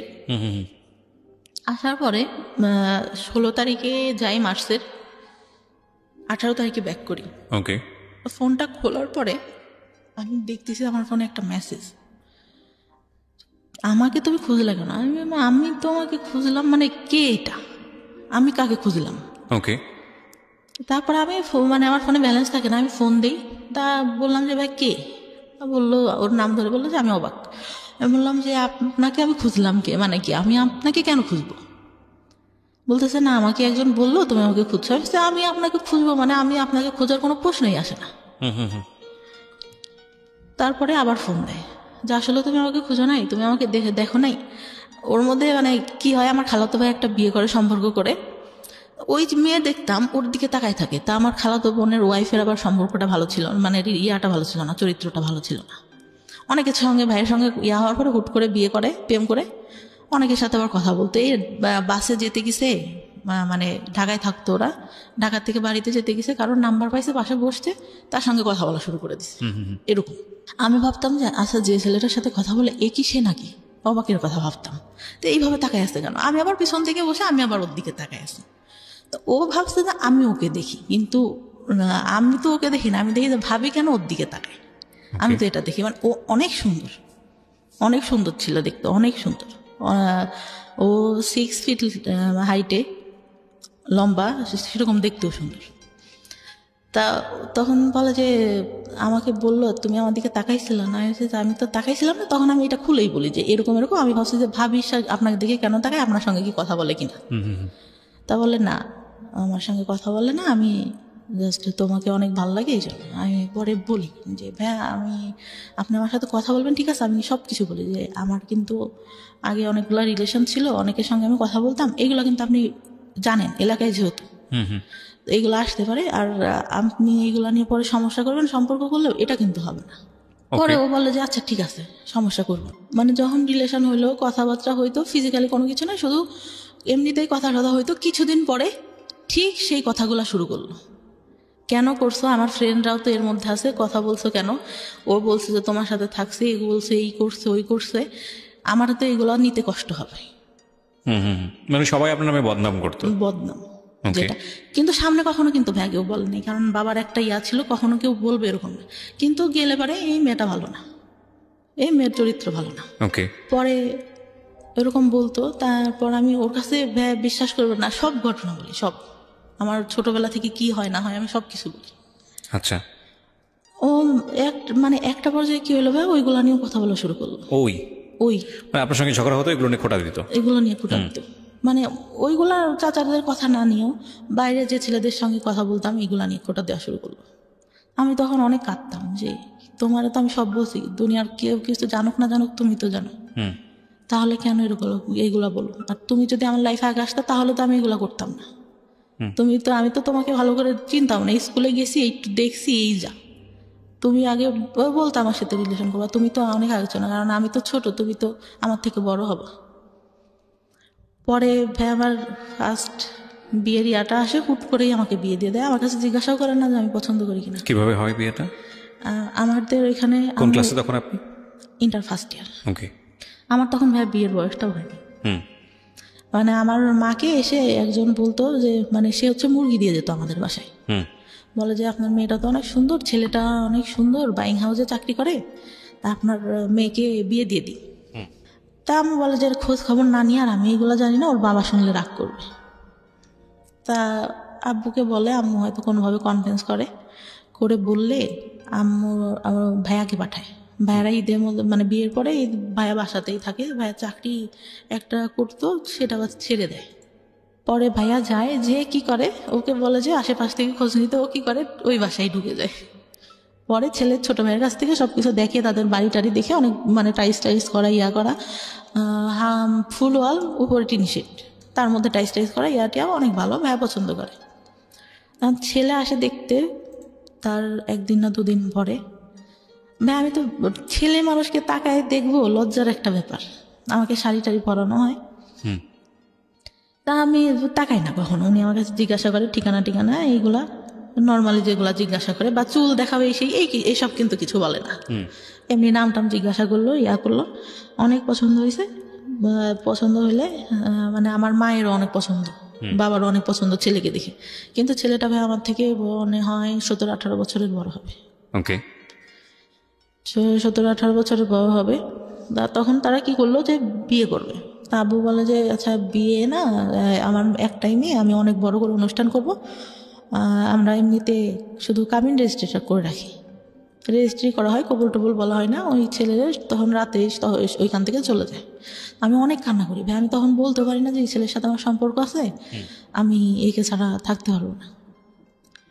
পরে তার মধ্যেও আমার যে চাচা আসে, ছোট চাচা আসে, ঈদে আসে, এই আসে সেই আসে, কন্টিনিউ এটা চলতে থাকে। আচ্ছা। পরে বিয়ে দেওয়ার পরে হুট করে দিয়ে দিল। আমার সবাইরে ফোন দিয়ে বললো, আমার বড় চাচা বলে যে কি ব্যাপার, তুই বিয়ে দিলি আমাদের কাছে তো জিজ্ঞাসা করবি। পরে যাওয়ার পরে আব্বা একটা ফোন দিল, ওই কন্টিনিউ কথা হইতো ছেলেটার সঙ্গে। কথা বলার আগে অন্যই যখন চলে যায়, তার পরের দিন আমার ফুপুরা আসে, সবাই আসে। আমি বললাম যে ভাই ছবিটা দেখি ছেলেটার। আমার যখন দেখাইলো, আমি শুধু ভাইকে বললাম তোরা কি করলি। মানে এটা বিয়ে হওয়ার পরে গিয়ে আপনি ছবি দেখলেন ছেলেটার? আমি তখন তাকাই দেখিনি ভাইয়া, মানে আমি লজ্জাতে কি তাকাই দেখবো। আমাকে জিজ্ঞাসা করছে, আমি মাথা নিচু করে যতটুকু বলার বলছি। ছেলেটা হাইট টাইট লম্বা টম্বা সুন্দর ছিল, কিন্তু অত বয়সের তো একটা ছাপ মুখের উপর পড়ে। তো বিয়ে হয়ে যায় এইভাবে। আমি সেদিন আমার যার সাথে সম্পর্ক ছিল ওকে ফোন দিয়ে আমি অনেক কান্না করি। ঈদের পরে ও বাড়িতেই ছিল, ঢাকায় পড়ালেখা করতো। ও শুধু বলে যে যা হবার হয়ে গেছে, এখন আমি কি করবো। আমি তো মানে আমার ভাইয়ের সাথে ওর আবার অনেক ভালো সম্পর্ক ছিল। আমি তো ভাইয়াকে ফোন দিয়েছিলাম যে ভাই কি করেন। এখন ভাইয়া তো আর আমাদের সম্পর্কের কথা জানে না, হয়তো অনেকের কাছ থেকে শুনতে পারে, তাছাড়া তার কাছে জানে না। বললো যে ওকে দেখতে আসছে, হয়তো বিয়ে হয়ে যাবে, আমি বাড়িতে। তা বলতেছে ও নাকি জিজ্ঞাসা করে, আমাকে যত দূর বলে যে খোঁজ খবর নিছেন কি করে ছেলে, যে হ্যাঁ ভালোই। বলতেছে এরকম হুট করে কি বিয়ে দেওয়া ঠিক? ওনাকে এই কথাটা বলে, আমাকে বলে যত দূর। এখন ও বলছে কি না দেওয়া আমি সঠিক জানি না। অনেক কান্নাকাটি করলে রাতে যে কাবিন রেজিস্ট্রি হওয়ার পরে ওনারা তো চলে গেল। পরে আমার সাথে কথা হইতো, কিন্তু আমি নিতে পারতাম না। পরে মানে যখন কথা হইতো, উনি একটা পর্যায়ে বলে যে আচ্ছা আমাদের তো শুধু কাবিন রেজিস্ট্রি হয়েছে, তুমি ফোনে কবল বলো, আমিও বলি, মানে আমাদের তো তাহলে বিয়ে হয়ে গেল। কে বলছে এটা? মানে আমার যার সঙ্গে কাবিন রেজিস্ট্রি হয়। আচ্ছা। ওকে। আমি বলতেছি কেন বলবো, যখন কাবিন মানে কবুল বলতে হবে তখন তো বলবি, তখন তো সবাই থাকবে। ফোনে বলে শুধু কি দরকার, কাবিন রেজিস্ট্রি তো হয়েছি। তো বলতেছে বলো, তাহলে তো আমরা স্বামী স্ত্রী হয়ে গেলাম। তা উনি বলে 3 বার বলে, আমি বলি না। মানে আমার মনের মধ্যে যেন কেমন একটা লাগে যে কি ফোনে কেন বলবো। আর যদি বিয়ে না হয়, আমার কেন জানি না মনের মধ্যে বললো যে যদি না হয়। আপনার তো রেজিস্ট্রি হয়ে গেছে। রেজিস্ট্রি হয়ে গেছে, কিন্তু ওই যে ইসলামিক ধর্মে যেভাবে হয় সেটা তো হয়নি। আচ্ছা। আমরা তো ধর্মে বুঝি যে মানে কাবিন রেজিস্ট্রি হলে তো বিয়ে হচ্ছে না, আমাদের কবুল বলতে হবে 3 বার। আমাদের হাদিসে যতটুকু বলা আছে। আচ্ছা। ওটা তো হয়নি। যদি না হয়, মানে আমার ওই চিন্তাটা মাথার মধ্যে। আমি তখনও স্টিল আমার বয়ফ্রেন্ডে লাভ করি। পরে আমার বয়ফ্রেন্ডটা মাঝে মধ্যে ঢাকার থেকে আসতো। তারপরে একটা পর্যায়ে মানে এতটাই হয়ে যায়, ফিজিক্যাল রিলেশন হয় আমাদের মধ্যে। মানে বয়ফ্রেন্ডের সঙ্গে? হ্যাঁ, বয়ফ্রেন্ডের সঙ্গে। ওকে। বয়ফ্রেন্ডের সঙ্গে ফিজিক্যাল রিলেশন হয়, পরে মানে ও কন্টিনিউ আমার বাসায় আসতে থাকে রাতে, আসতে থাকে, এরকম হয়। পরে মানে ফিজিক্যাল রিলেশন হলে আমি মানে ফার্স্ট, তার আগে তো বলছি যে একটা বয়ফ্রেন্ডের সঙ্গে হয়। তো ওই টাইমটাতে ও বলতো যে ওই বয়ফ্রেন্ডটার কথাও জানতো যে তুমি এইগুলো করছো, আবার ওই যে বললাম যারা পিছনে ঘুরতো ওরা ওই বাজে কথা বলতো, না করলেও বলতো। তো ওইখান থেকে মানে আমার খুব খারাপ লাগতো যে কি রে, ওর সাথে আমার সব হয়ে গেল, ওরা আমি সব বলছি, তারপরে ও কেন আমাকে এগুলো বলে। পরে আমি একটা পর্যায়ে এরকম কথা বলতাম, আব্বু বলতো যে তোর বিয়ে হয়ে গেছে, ছেলে চাকরি করে, এত কথা তুই কেমনে বলিস। আব্বু তো আর জানতো না যে আমি অন্য কারোর সাথে কথা বলি, কিন্তু আব্বু হয়তো আজ করতে পারে একটু, আচ্ছা, যে আমি অন্য কারোর সাথে কথা বলতেছি। পরে আমি তো কিছু বলি না। পরে আমার ফোনে একদিন ফোন আসে, খাচ্ছিলাম, আব্বুরা বসেছিল, হঠাৎ করে আননোন নাম্বার থেকে ফোন দেখে আব্বু যে বুঝতে পারে যে এইটা তো আমার মানে যার সাথে রেজিস্ট্রি হয় তার নাম্বার না। পরে কিভাবে যেন বুঝতে পারে জানি না। পরে ওই টাইমটাতে আবার কি হয়, একটা ছেলে আমাকে অনেক পছন্দ করতো, আব্বুকে মামা মামা করতো। আচ্ছা। পছন্দ করতো বলতে মানে আমার আব্বুকে ভাঙাই খায় মানুষ বলতে যেরকম ওরকম খাচ্ছে এখন পর্যন্ত, মানে এইটা বলতেছে এটা বলতেছে। আমার বাবা আবার তাকে এতটাই ভালোবাসে, এতটাই বিশ্বাস করে, আমার মনে হয় আমাদের থেকে তাকে বেশি ভালোবাসে। আমি বললাম যে ভাই আপনি তো আব্বুকে বলতে পারেন। আমার যখন ইন্টার ফার্স্ট ইয়ার ভর্তি করতে নিয়ে যায় তখন উনি আমাকে বলে বাইকে, বিয়ের পরের ঘটনা এগুলো? না, বিয়ের আগে। আচ্ছা, বলতে ভুলে গেছি। আচ্ছা। পরে উনি বলে, আমি বলি যে আপনার মামাকে বললেই তো পারেন, আপনার মামা তো আপনাকে অনেক ভালোবাসে, আমাদের তো তাহলে বিয়ে দিয়ে দেবে, আমার বলার কেস। বলছে আমি বলবো কিভাবে, তুই বল। আমি কি এতই বেহায়া যে আমি আমার বাবাকে দিয়ে বলবো যে আপনার সাথে বিয়ে দিক? আর আপনি মানে আমি এরকম করে বলি যে আমি হয়ে দেখতেছি আপনাকে এরকম।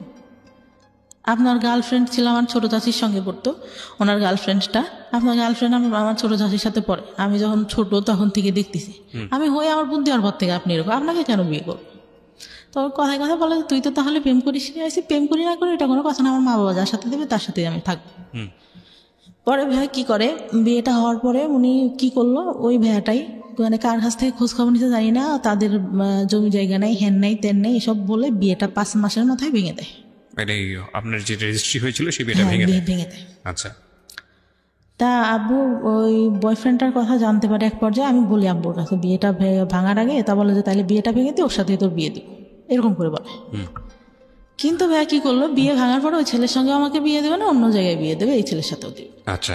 আমি আমার বয়ফ্রেন্ডের কাছে বললাম, বয়ফ্রেন্ড তখন কি করতো, পেশায় কি ছিল? কিছুই করে? পড়ালেখা করতো। আচ্ছা। ইঞ্জিনিয়ারিং পড়তেছিল। তা ও বললো যে আমি তো চাকরি বাকরি করি না, আর আমার মা মেনে নিবে না, তোমার বিয়ে ভেঙে দিছে, এইটা জানলে তো আমার মা নিবেই না। আসলে ভাই কথাটা ছিল হচ্ছে আমার যতটুকু দরকার ছিল ও তো আমার কাছ থেকে পাইছে, আমাকে কেন বিয়ে করবে, আমার যতটুকু ধারণা এখন বুঝি। পরে আমি অনেক কান্না করতাম যে আমি আব্বুকে বললাম তোমার কথা, তুমি এখন এইগুলো কেন বলো? বলছে আমার পক্ষে সম্ভব না তোমাকে বিয়ে করা, আর তুমি আমার ফ্রেন্ডদের সাথেও কথা বলতা, এইগুলো তোমাকে নিয়ে যখন সংসার করবো তখন মনে পড়লে আমি এটা মেনে নিতে পারবো না। আচ্ছা। তাই বলে পরে একটা পর্যায়ে কি হলো, আমি মানে কথা বলাটা আস্তে আস্তে বাদ দিয়ে দিলাম। আর খুব মনে পড়তো, মাঝে মধ্যে কান্নাকাটি করতাম। ও মানে ভাইয়া অকথ্য ভাষা আমাকে গালাগালি করতো। আপনার বয়ফ্রেন্ড? হ্যাঁ, এত বাজে বাজে কথা বকাবকি করতো ভাইয়া, আমি নিতে পারতাম না। অনেক কান্নাকাটি করতাম যে আমি তো তোমার আমার জীবনের এমন কোনো ঘটনা নাই যে বলি নাই, তুমি এগুলো কেন করতেছো? এগুলোর জন্য আসলে একটা ফ্যামিলি এডুকেশন প্রয়োজন হয়। মানে বিয়ের আগে ধরনের অনৈতিক সম্পর্কে না জড়ানো, বা শেয়ারিং এর জায়গা থেকে আসলে কতটুকু শেয়ার করব, যাকে শেয়ার করছি সে আসলে এতটুকু আস্থার জায়গা আছে কিনা। সো এগুলোর জন্য আসলে একটা ফ্যামিলি আন্ডারস্ট্যান্ডিং এর প্রয়োজন হয়, ফ্রেন্ডশিপের প্রয়োজন হয়, এবং একটা ফ্যামিলি এডুকেশনের প্রয়োজন হয়। স্কুল জীবনে ভাই একটা বান্ধবী ছিল অনেক ভালো, ও ক্লাস 4 থেকে চলে যায়, তারপর থেকে আমার কোনো ভালো বান্ধবী জীবনে আসেনি। রাইট, আপনি যে ভুলগুলো করেছেন আসলে ভুল করতে করতে শিখেছেন, তার আগে আপনি কেউ বলবে বুঝাবে এরকম কেউ ছিল না। রাইট। তো তারপর কি হলো? পরে একটা পর্যায়ে এরকম বাদ দিতাম, আর আমি মাঝে মধ্যে ফোন দিলে ওরকম বাজে বাজে কথা বলতো। পরে মানে ওই বিয়েটা ভেঙে গেলে আমি আবার আব্বুকে বললাম যে আচ্ছা যাই হয়েছে হয়েছে, ও তো আমাকে কি করবে না। আর আমি তো মানে চিন্তা করে দেখলাম, আব্বুকে বললাম যে ও বলতেছে এই কথাগুলা, তার থেকে বিয়ের পরে যদি অশান্তি করে তার থেকে এখন হয়তো বাদ দিয়ে দেওয়াই ভালো। ওই আগে আমার যে কাবিন রেজিস্টার হয় ওই ছেলেটা আবার মানে আমাকে খুব ভালোবাসতো, আর ওর বাবা আমাকে অনেক আদর করতো ভাই। মানে আমার মনে হলো যে আর একটা বাবা পাইছে আমার জীবনে, মানে এত ভালো লোকটা ছিল। মা ছাড়া কথা বলতো না আমার সঙ্গে কখনো, প্রত্যেকটা দিন আমি ফোন না দিলেও সে ফোন দিয়ে কথা বলতো। তা আমি একটা পর্যায়ে বললাম যে এতদিন কথা বলছি, আমার চাচাদের বললাম, আমার ফুফাদের বললাম যে আপনার আব্বুকে দেখেন ম্যানেজ করতে পারেন কিনা, ওই ছেলের সঙ্গে আমি কথা বলি। তখনও মানে কাবিন রেজিস্ট্রি হয়েছিল ওই ছেলেটার সাথে। ও বলে যে আচ্ছা তোমার বাসা থেকে যদি দেয় আমি তোমাকে নিব, কারণ আমি তোমার অনেক ভালোবেসে ফেলছি। পরে করার পরে কি হয়, আব্বু রাজি হইলো, যাও ওদের বাসায় গেল, ছেলে বাসায় নেই। আমার চাচা ফুপা ফোন দেয়, ছেলে ফোন ধরে না। ওর সেদিন ওর ভাবিরা ওর মারাও নাকি ভালো ব্যবহার করে না, ওর বাবা শুধু ভালো করে কথা বলে। পরে আমার চাচারা এসে বললো যে ওই ছেলে বিয়ে করবে না, হয়তো বিয়ে করতে চেয়ে ভেঙে দিবে, এরকম। আচ্ছা। পরে ওই ছেলেটা আবার ফোন দিয়ে চাচাদের বলে আচ্ছা আমি একটু বাইরে ছিলাম এই জন্য ফোন, তুই ফোন ধরতা, বাইরে ছিলাম, আমাদের সামনে আসা নাই, ঠিক আছে। একটা কথা কি ভাইয়া, যেটা সত্যি কথা, ওই ছেলেটার অনেক বয়স ছিল, এই জন্য মূলত ও চাচাদের সামনে আসেনি। ওকে। ও ভাবছে যে এত ছোট মেয়েকে আমি বিয়ে করছি, আমার সাথে হয়তো দেখার পরে দিবে না, এই জন্য সে ভয়ে সামনেই আসেনি। আচ্ছা। আমি একদিন বিয়ের পরে যখন বিয়েটা ভাঙে নাই তখন বলি যে আপনার বয়স এত বেশি, আপনি আমাকে বিয়ে করলেন, আপনি তো দেখছেন আমি তো তখন তাকাই দেখি না, আপনি তো দেখছিলেন যে আমি তাকাইও দেখি নাই, আপনার কি এটা ঠিক হয়েছে?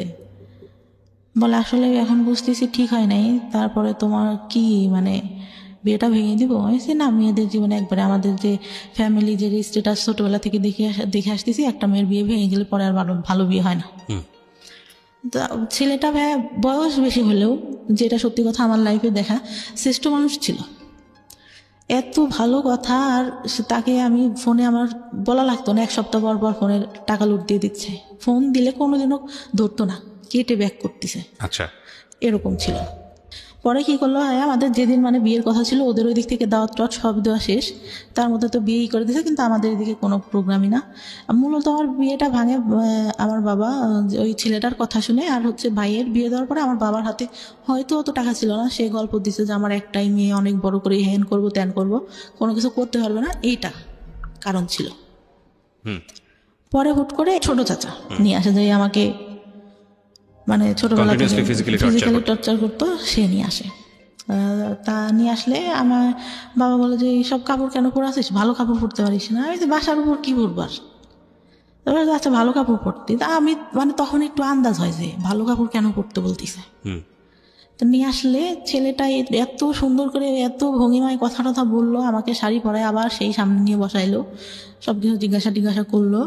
আমি ওনার ভঙ্গিমা দেখে, কথা বলা দেখে, দেখতে সুন্দর ছিল আমার, মানে ভালোই, মানে একটাবার তাকাইছিলাম, ভালোই লাগলো। এর থেকে একটু বয়সই হবে, তারপরও বয়সের ডিস্টেন্স আমাদের 15 বছর মতো।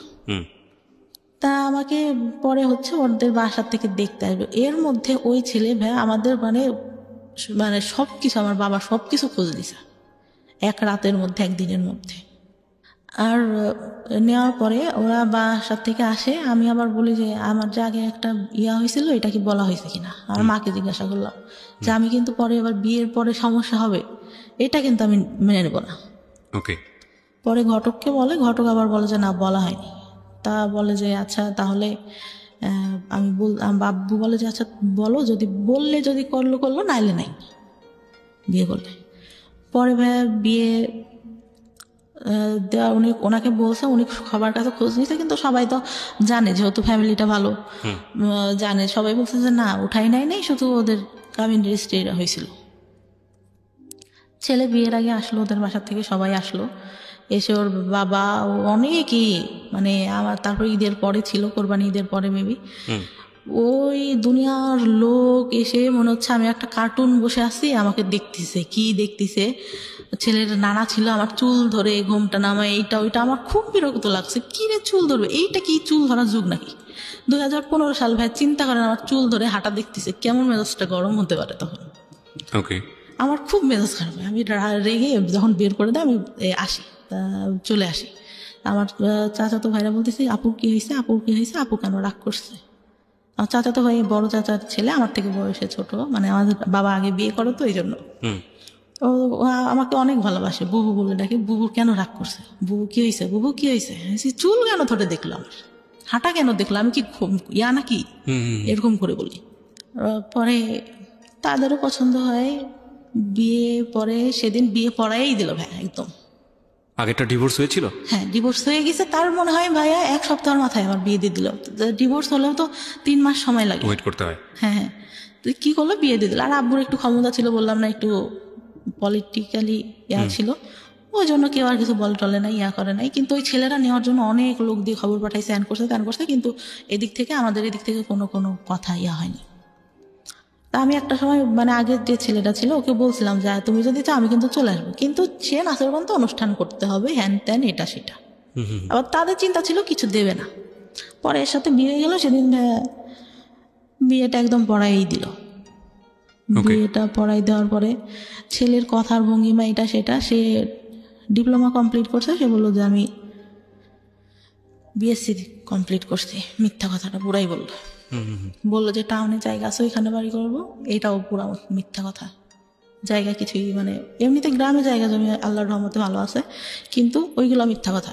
কারণ ওদের যে বাড়ি টাড়ি দেখলে তো বিয়ে দিবে না। আমার চাচা কিন্তু দেখে আসছে ভাই, কিন্তু সে মানে বাড়ি কেমন এটা কেমন এটা কেমন কিছুই বলে নাই, বলছে ভাই ছেলে ভালো চাকরি করে, ভালো দেখতে, বাড়ি জমি জায়গা যা আছে অনেক ভালো।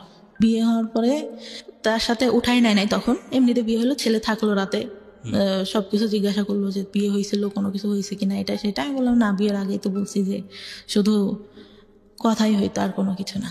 আর ছেলেটা হয়তো এরকম ছিল না যে দেখা করবে বা হ্যান ত্যান। পরে সারা রাত গল্প টল্প করলাম, করার পরে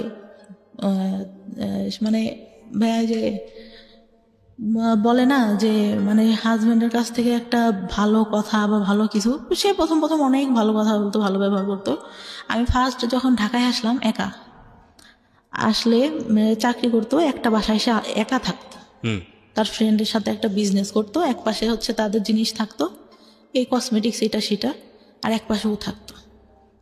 কি হয় ভাই, আমাকে একটা ফোন গিফট করে, ফোনটা হারাই যায়। বাস থেকে যখন নামবো গাবতলিতে, আমার ব্যাগে ধাক্কা লাগে বাসের মধ্যে থেকেই। আমি ভাবি যে হয়তো সিটে লেগে ধাক্কা লাগছে। তখন আমি বাইরে নেমে দেখে আমার ব্যাগের মধ্যে ফোন নাই, তো নাই, ফোন দেওয়া হচ্ছে, ফোন বন্ধ। তখন বুঝতে পারছে, বাসায় এনে বললো যে আমি অনেক কষ্ট করে সব কিছু করি এইরকম। আমি অনেক কান্না করতেছি যে আসলে আমি তো ইচ্ছা করে করিনি। আমার আব্বু ফোন দিছে, কি হয়েছে, ফোন বন্ধ কেন, ফোন হারাই গেছে, ওর সাথে কথা বলতেছে। আমি না, আব্বুকে রাগারাগি করবো, আমি বলবো না, আমি কথা বলবো না। তো আমি অনেক কান্না করি, কিন্তু ও এইভাবে বলে, আমার খুব মানে খারাপ লাগে ভাইয়া, যে আমি তো ইচ্ছা করে ফোনটা হারাই নাই, এইভাবে কেন বলতেছে। আর ওর মানে বিয়ের প্রথমে এত ভালো কথা, আমি ঢাকায় এসে দেখলাম পুরাই উল্টাটা ভাইয়া, পুরা উল্টা, মানে একদম মানে মনে হলো আকাশ থেকে আমি পাতালে পড়ে গেছি, এটা কি। পরে উঠাই নিল মনে হয় প্রায় 6-7 মাস পরে। উঠাই নেওয়ার পরে আমাকে যেরকম মানে ইয়াতে আমি পার্লার থেকে সেজে আসলাম, এই বউটু সেজে এত সুন্দর করে আসলো। সে আমার সাথে এতদিন যে সংসার করছে, সে বিয়ের দিন সে এমন ভাব করতেছে যে আমার প্রথম দেখতেছে। আমার খুব বিরক্ত লাগতেছে, আমি বসে বসে খুব ফুল দিছি আগে, কি রে বিয়ে হয়ে গেছে আগের থেকে চেনা জানা, সে এমন একটা ঢং করতেছে যে আমার এই ফার্স্ট দেখলো এটা সেটা। তার মধ্যে আবার ক্যামেরাম্যান এরকম করে তাকাইতে বলতেছে। আমার আবার একটা জিনিস একটা কেউ যদি বলতো বুঝতে পারতাম, একটাবার বললো যে এইটা এরকম না এরকম করো। সে কি বললো, বিয়ে তো প্রথম করতেছি এই জন্য আসলে বুঝি নাই কিভাবে, ক্যামেরাম্যান বলতেছে সে বুঝতেইছে না কি করতে হবে, তাকাইতে হবে কিভাবে, কি বিয়ে তো ফার্স্ট করলাম, আগে তো আর একটাও করি নাই, কিভাবে বুঝবো। আমার ওই কথাটা খুব খারাপ লাগে, কি রে এই খোটা দেওয়া শুরু করলো এটা না কেমনি কি। কথায় এই কথাটা আসতেছিল। অনেকেই হয়তো নোটিস করে, আমি নোটিস করি নাই, বিয়ের পরে ইয়া করি। তারপরে যখন নিয়ে গেল ভাইয়া, চারপাশে জঙ্গল, মাঝখানে মাটির পথ, আমাকে নিয়ে যাচ্ছে, আমি মানে সন্ধ্যা কি কই নিয়ে যায় আমাকে, এটা কই আসলাম। যখন ওদের বাসার সামনে যে নামালো ভাইয়া, আমি পুরা মানে আমি মানুষের বলে না বেশি কষ্টে হাসি পাই, আমি হাসতেছিলাম কি এটা কি থেকে নিয়ে আসলো। হাফ ওয়াল, একটা ফুল ওয়াল, 2টা রুম, একটা হাফ ওয়াল টিন শেড, মানে এমন আগেকার যুগের একটা বাড়ি, এতটুকু ঘর, এটা কই আসলাম আমি। তো তখন আমার মনে সান্ত্বনা দিচ্ছি, তখনও জানি যে ওদের টাউনে জায়গা আছে, ওইখানে বাড়ি করবে। আচ্ছা, তো ওইটা বলে মনে সান্ত্বনা দিচ্ছিলাম, না জায়গা জমি আছে, বাড়ি করবে, এখানে থাকবে না, তো এখানে বাড়ি করে কি করবে, হয়তো এটা হয়তো এটা। পরে ভালোই থাকলাম ওইখানে 2 দিন। পরের দিন অনুষ্ঠান করলো, পরের দিন যাইতে দিল না। 2 দিন পরে আবার বাবার বাড়িতে আসলাম, ওর বোনরা আসলো সাথে। বিয়ের পরে কি হলো, আমার গেছি, আমার যে গয়নাটা দিছে আমার ছোট ননদ দেখে বলে, কি গয়না দিছে, দেখতে ভালো না, এই আমাদের বাসা থেকে যেটা দিছে অনেক সুন্দর। তারপরে আমি তো মানে আমার মন খারাপ, আমি বললাম যে আব্বু বলছে যে আমার তো একটাই মেয়ে, তো তোমাকে আমি ভালো করে বানাই দেবো, এখন তাড়াহুড়া করে এইটা ওদের কাছে ছিল এটাই এনে দিছি ওকে। বলি। পরে ওর আবার চাকরিতে তো ছুটি ছিল না, 1 সপ্তাহ পরে আবার যায়, গেলে আবার শ্বশুর বাড়িতে আসলাম। তার মধ্যে লাগলো ঝামেলা, কি মাছ কুটতে দিছে ভাইয়া। জীবনে যে আমি কোনোদিনও আমার ছোটবেলা থেকে আমি জীবনে কোনোদিনও আমি নিজে মনে পড়ে না হাত দিয়ে ভাত নিয়ে খাইছি। শীতের দিন ভাবে এত অলস ছিলাম, শীত লাগবে হাত দিয়ে ভাত খেতে গেলে আম্মু খাওয়াই দিতে হবে, নাইলে রাতে সেদিন খেলাম না, শুয়ে পড়লাম এরকম। তো মাছ কুটতে দিয়েছে, ছোট মাছ ভাই, আমি এত আস্তে আস্তে আস্তে আস্তে কাটতেছি, আমার ননদটাও কাটতেছে। তো বলতেছে যে এত আস্তে আস্তে মানুষ মাছ কাটে। আমি বলতেছি আমি তো কখনো করি নাই, এই তো করতেছি এই বেশি। তো আমি বাসায় এসে মানে আমার কোনো কাজই পছন্দ হয় না ভাই। তো আমি খুব মানে আমার খুব খারাপ লাগতেছে, আম্মুর কথা মনে করতেছে, কান্না করতেছি যে আমার এটা কী দিল, কী দেখে বিয়ে দিল। পরে ওদের একটা খালু থাকে, ওদের সাথে আবার ওর টাকা দেয়, ওদের সাথে আবার ঝামেলা হয়। তা ওই খালুটা মানে বিয়ের দিন আমার চাচাকে নাকি করে বলে যে বিয়ে তো দিলেন, পরে বুঝবেন মজাটা কেমন, এরকম বললো। আমরা তখন আমার চাচা, ছোট চাচা কিছু বলে নাই তাকে। পরে আব্বুকে হয়তো বললে আমার বিয়ের কিছুদিন বলতে 5-6 মাস পরে আমি মনে হয় প্রেগনেন্ট হই। 1 মাস পর আমি বুঝতে পারি, তার আগে বুঝতে পারিনি। 1 মাস পর যখন পিরিয়ড হচ্ছে না তখন বুঝতে পারি। তার মধ্যে ওই যে শ্বশুর বাড়িতে যাই মাঝে মধ্যে, আমার শ্বশুর তখন বেঁচে ছিল, এইটা নিয়ে বাঁধাবো ওইটা নিয়ে বাঁধাবে, এইরকম এই কাজটা কেন করে না, ওইটা কেন কিছুই করে না। আমি তো তাই আমি বুঝি না আসলে সংসারে কি করতে হয়, টোটালি আমি বুঝি না কি করতে হয় একটা সংসারে, যে উঠবো সকালে উঠে এটা করবো এটা করবো। আমি তো ওইভাবে মানুষই নেই, সব দেখছি আমার মা কাজের লোক দিয়ে করাচ্ছে, নিজে শুধু রান্নার বান্না করতেছে। মানে বললাম না ফ্যামিলিটা বড় ছিল, একসাথে ছিল সবাই, তো করতেছে। তারপর আমি মানে করতাম না। আমার কি হলো, বাচ্চাটা যখন প্রেগনেন্ট আমি, তখন আমি একদম আমার বাড়িতে, আমার বিয়ের পরে ভাই আমার হাজব্যান্ড আমাকে কাপড় দিত না। ওকে। টোটালি বলতে আমি গেছি, আমার একটা জামা সবসময় পরার জন্য 500-550 টাকা দাম হবে। বললাম যে এটা আমার পছন্দ হয়েছে, আমি নিবো। আমার কাছে টাকা নেই, তোমার কাছে থাকলে নাও। তারপর আমি নিলাম, আমি করি নাই। আবার আমার খালার ছেলেটা অসুস্থ হয়ে যায়, ওর কাছে টাকা ছিল না, আমি মানি ব্যাগ দেখে আমার কাছে টাকা ছিল, ওইটার মধ্যে দিয়ে দিই। মানে এতটাই ভালোবাসতাম ভাই ফার্স্ট টাইমে, এতটাই বিশ্বাস করছি তার কথা শুনে। পরে আমার খুব খারাপ লাগে। ঈদ যায় 2টা ভাই, ঈদে 1 কাপড়ও দেয় না আমাকে। আমার বাবার বাড়ি থেকে সব ঢাকায় আসছি, এই বাণিজ্য মেলায় যাবো ভাইয়া।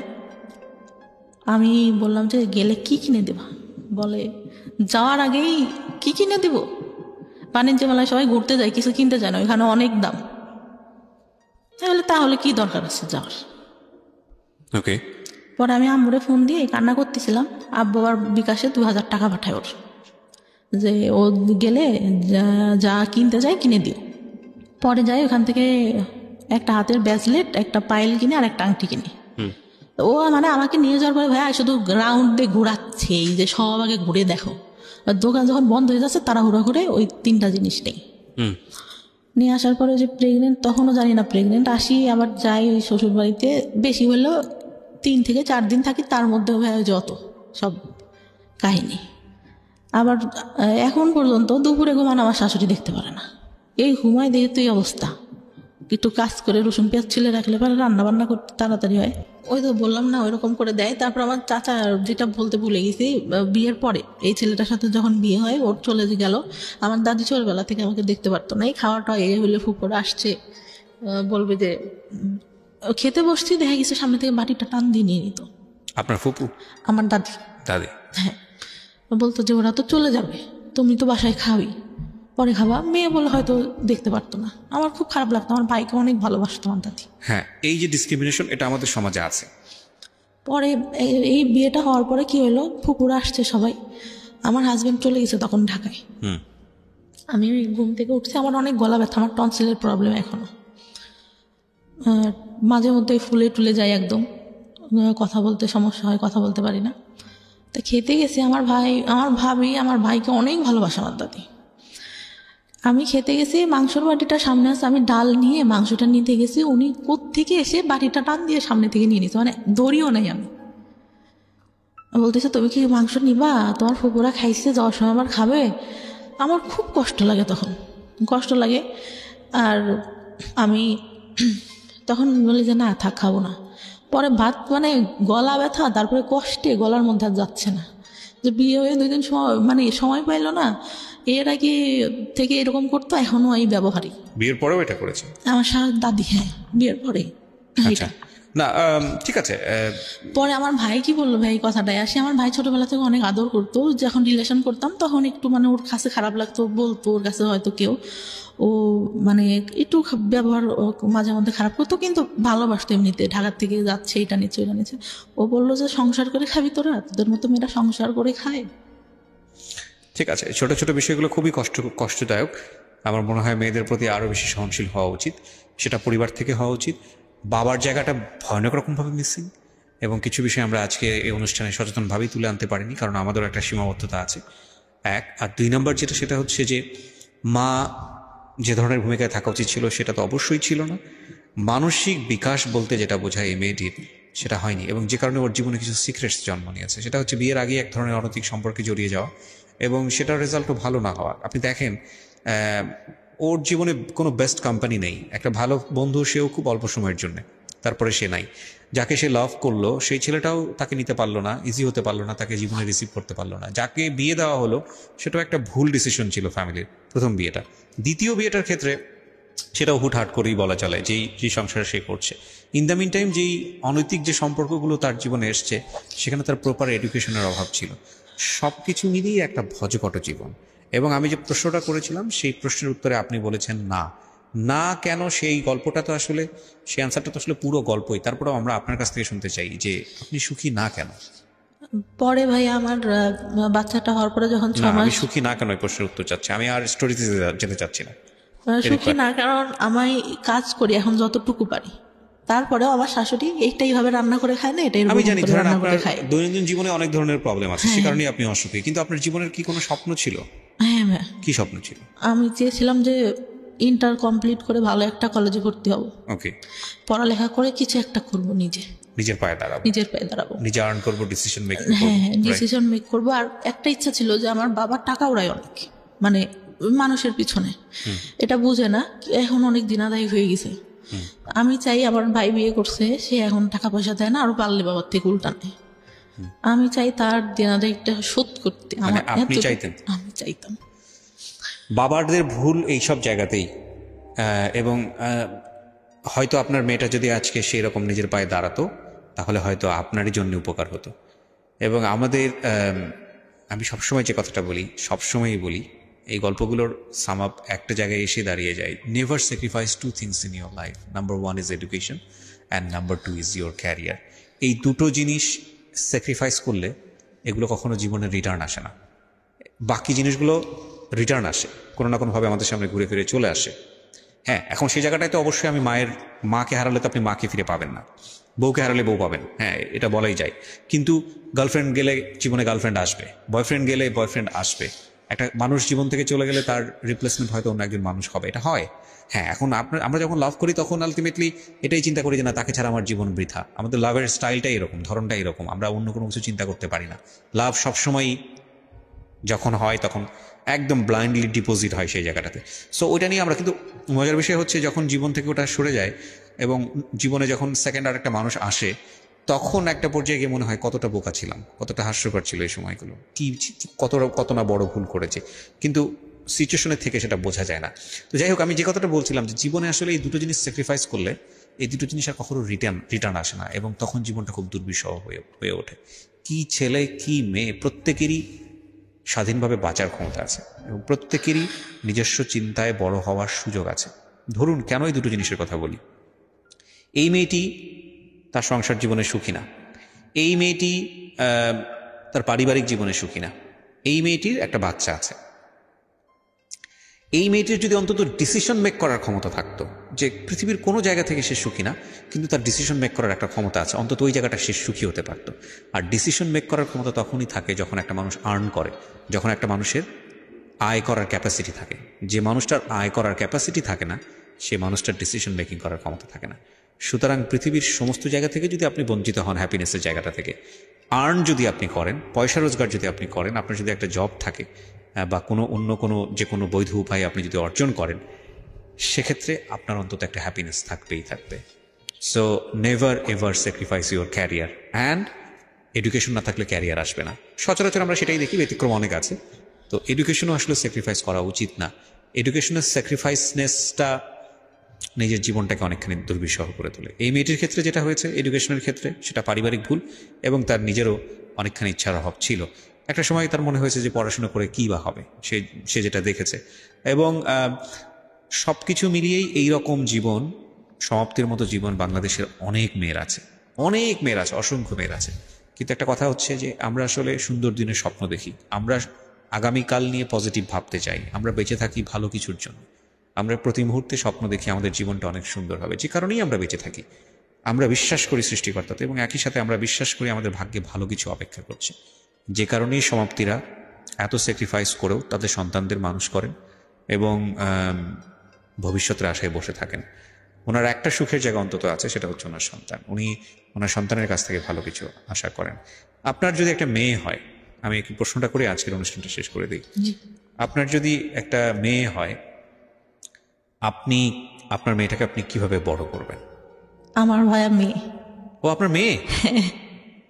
আচ্ছা, ওর বয়স কত? 3 বছর? 3 বছর। ও, তো আপনার এই প্রবলেমগুলা যেগুলো আপনি ফেস করছেন, এখন আপনি তো বোঝেন যে আসলে কোথা থেকে কি হতে পারে। সো এই বিষয়গুলোকে আপনি ওর দিকে খেয়াল রাখেন? সব সময় ভাই, সব সময়।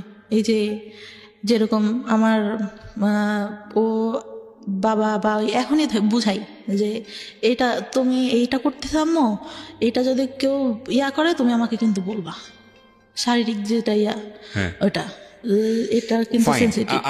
আর ও মানে এত বিশ্বাস করবেন না, এত বুদ্ধি ওর মাথায়। আমি যদি একটু কান্না করি ভাইয়া, মা তোমার কি হয়েছে, বিউটিফুল। আমি চাই আপনার মেয়েকে আপনি ভালো শিক্ষায় শিক্ষিত করেন এবং তাকে আমি মেন্টালি সাপোর্ট দিব ভাই, সব দিক থেকে। ওর বাবা না দিতে পারলে আমি যেটা, আমার হাজবেন্ড এখন পর্যন্ত ভাই আমার এটা বলা খুব দরকার, হাত খরচ দেন। আমার বাচ্চা পেটে আসে, তারপরে ফার্স্ট আমার গায়ে হাত তোলে।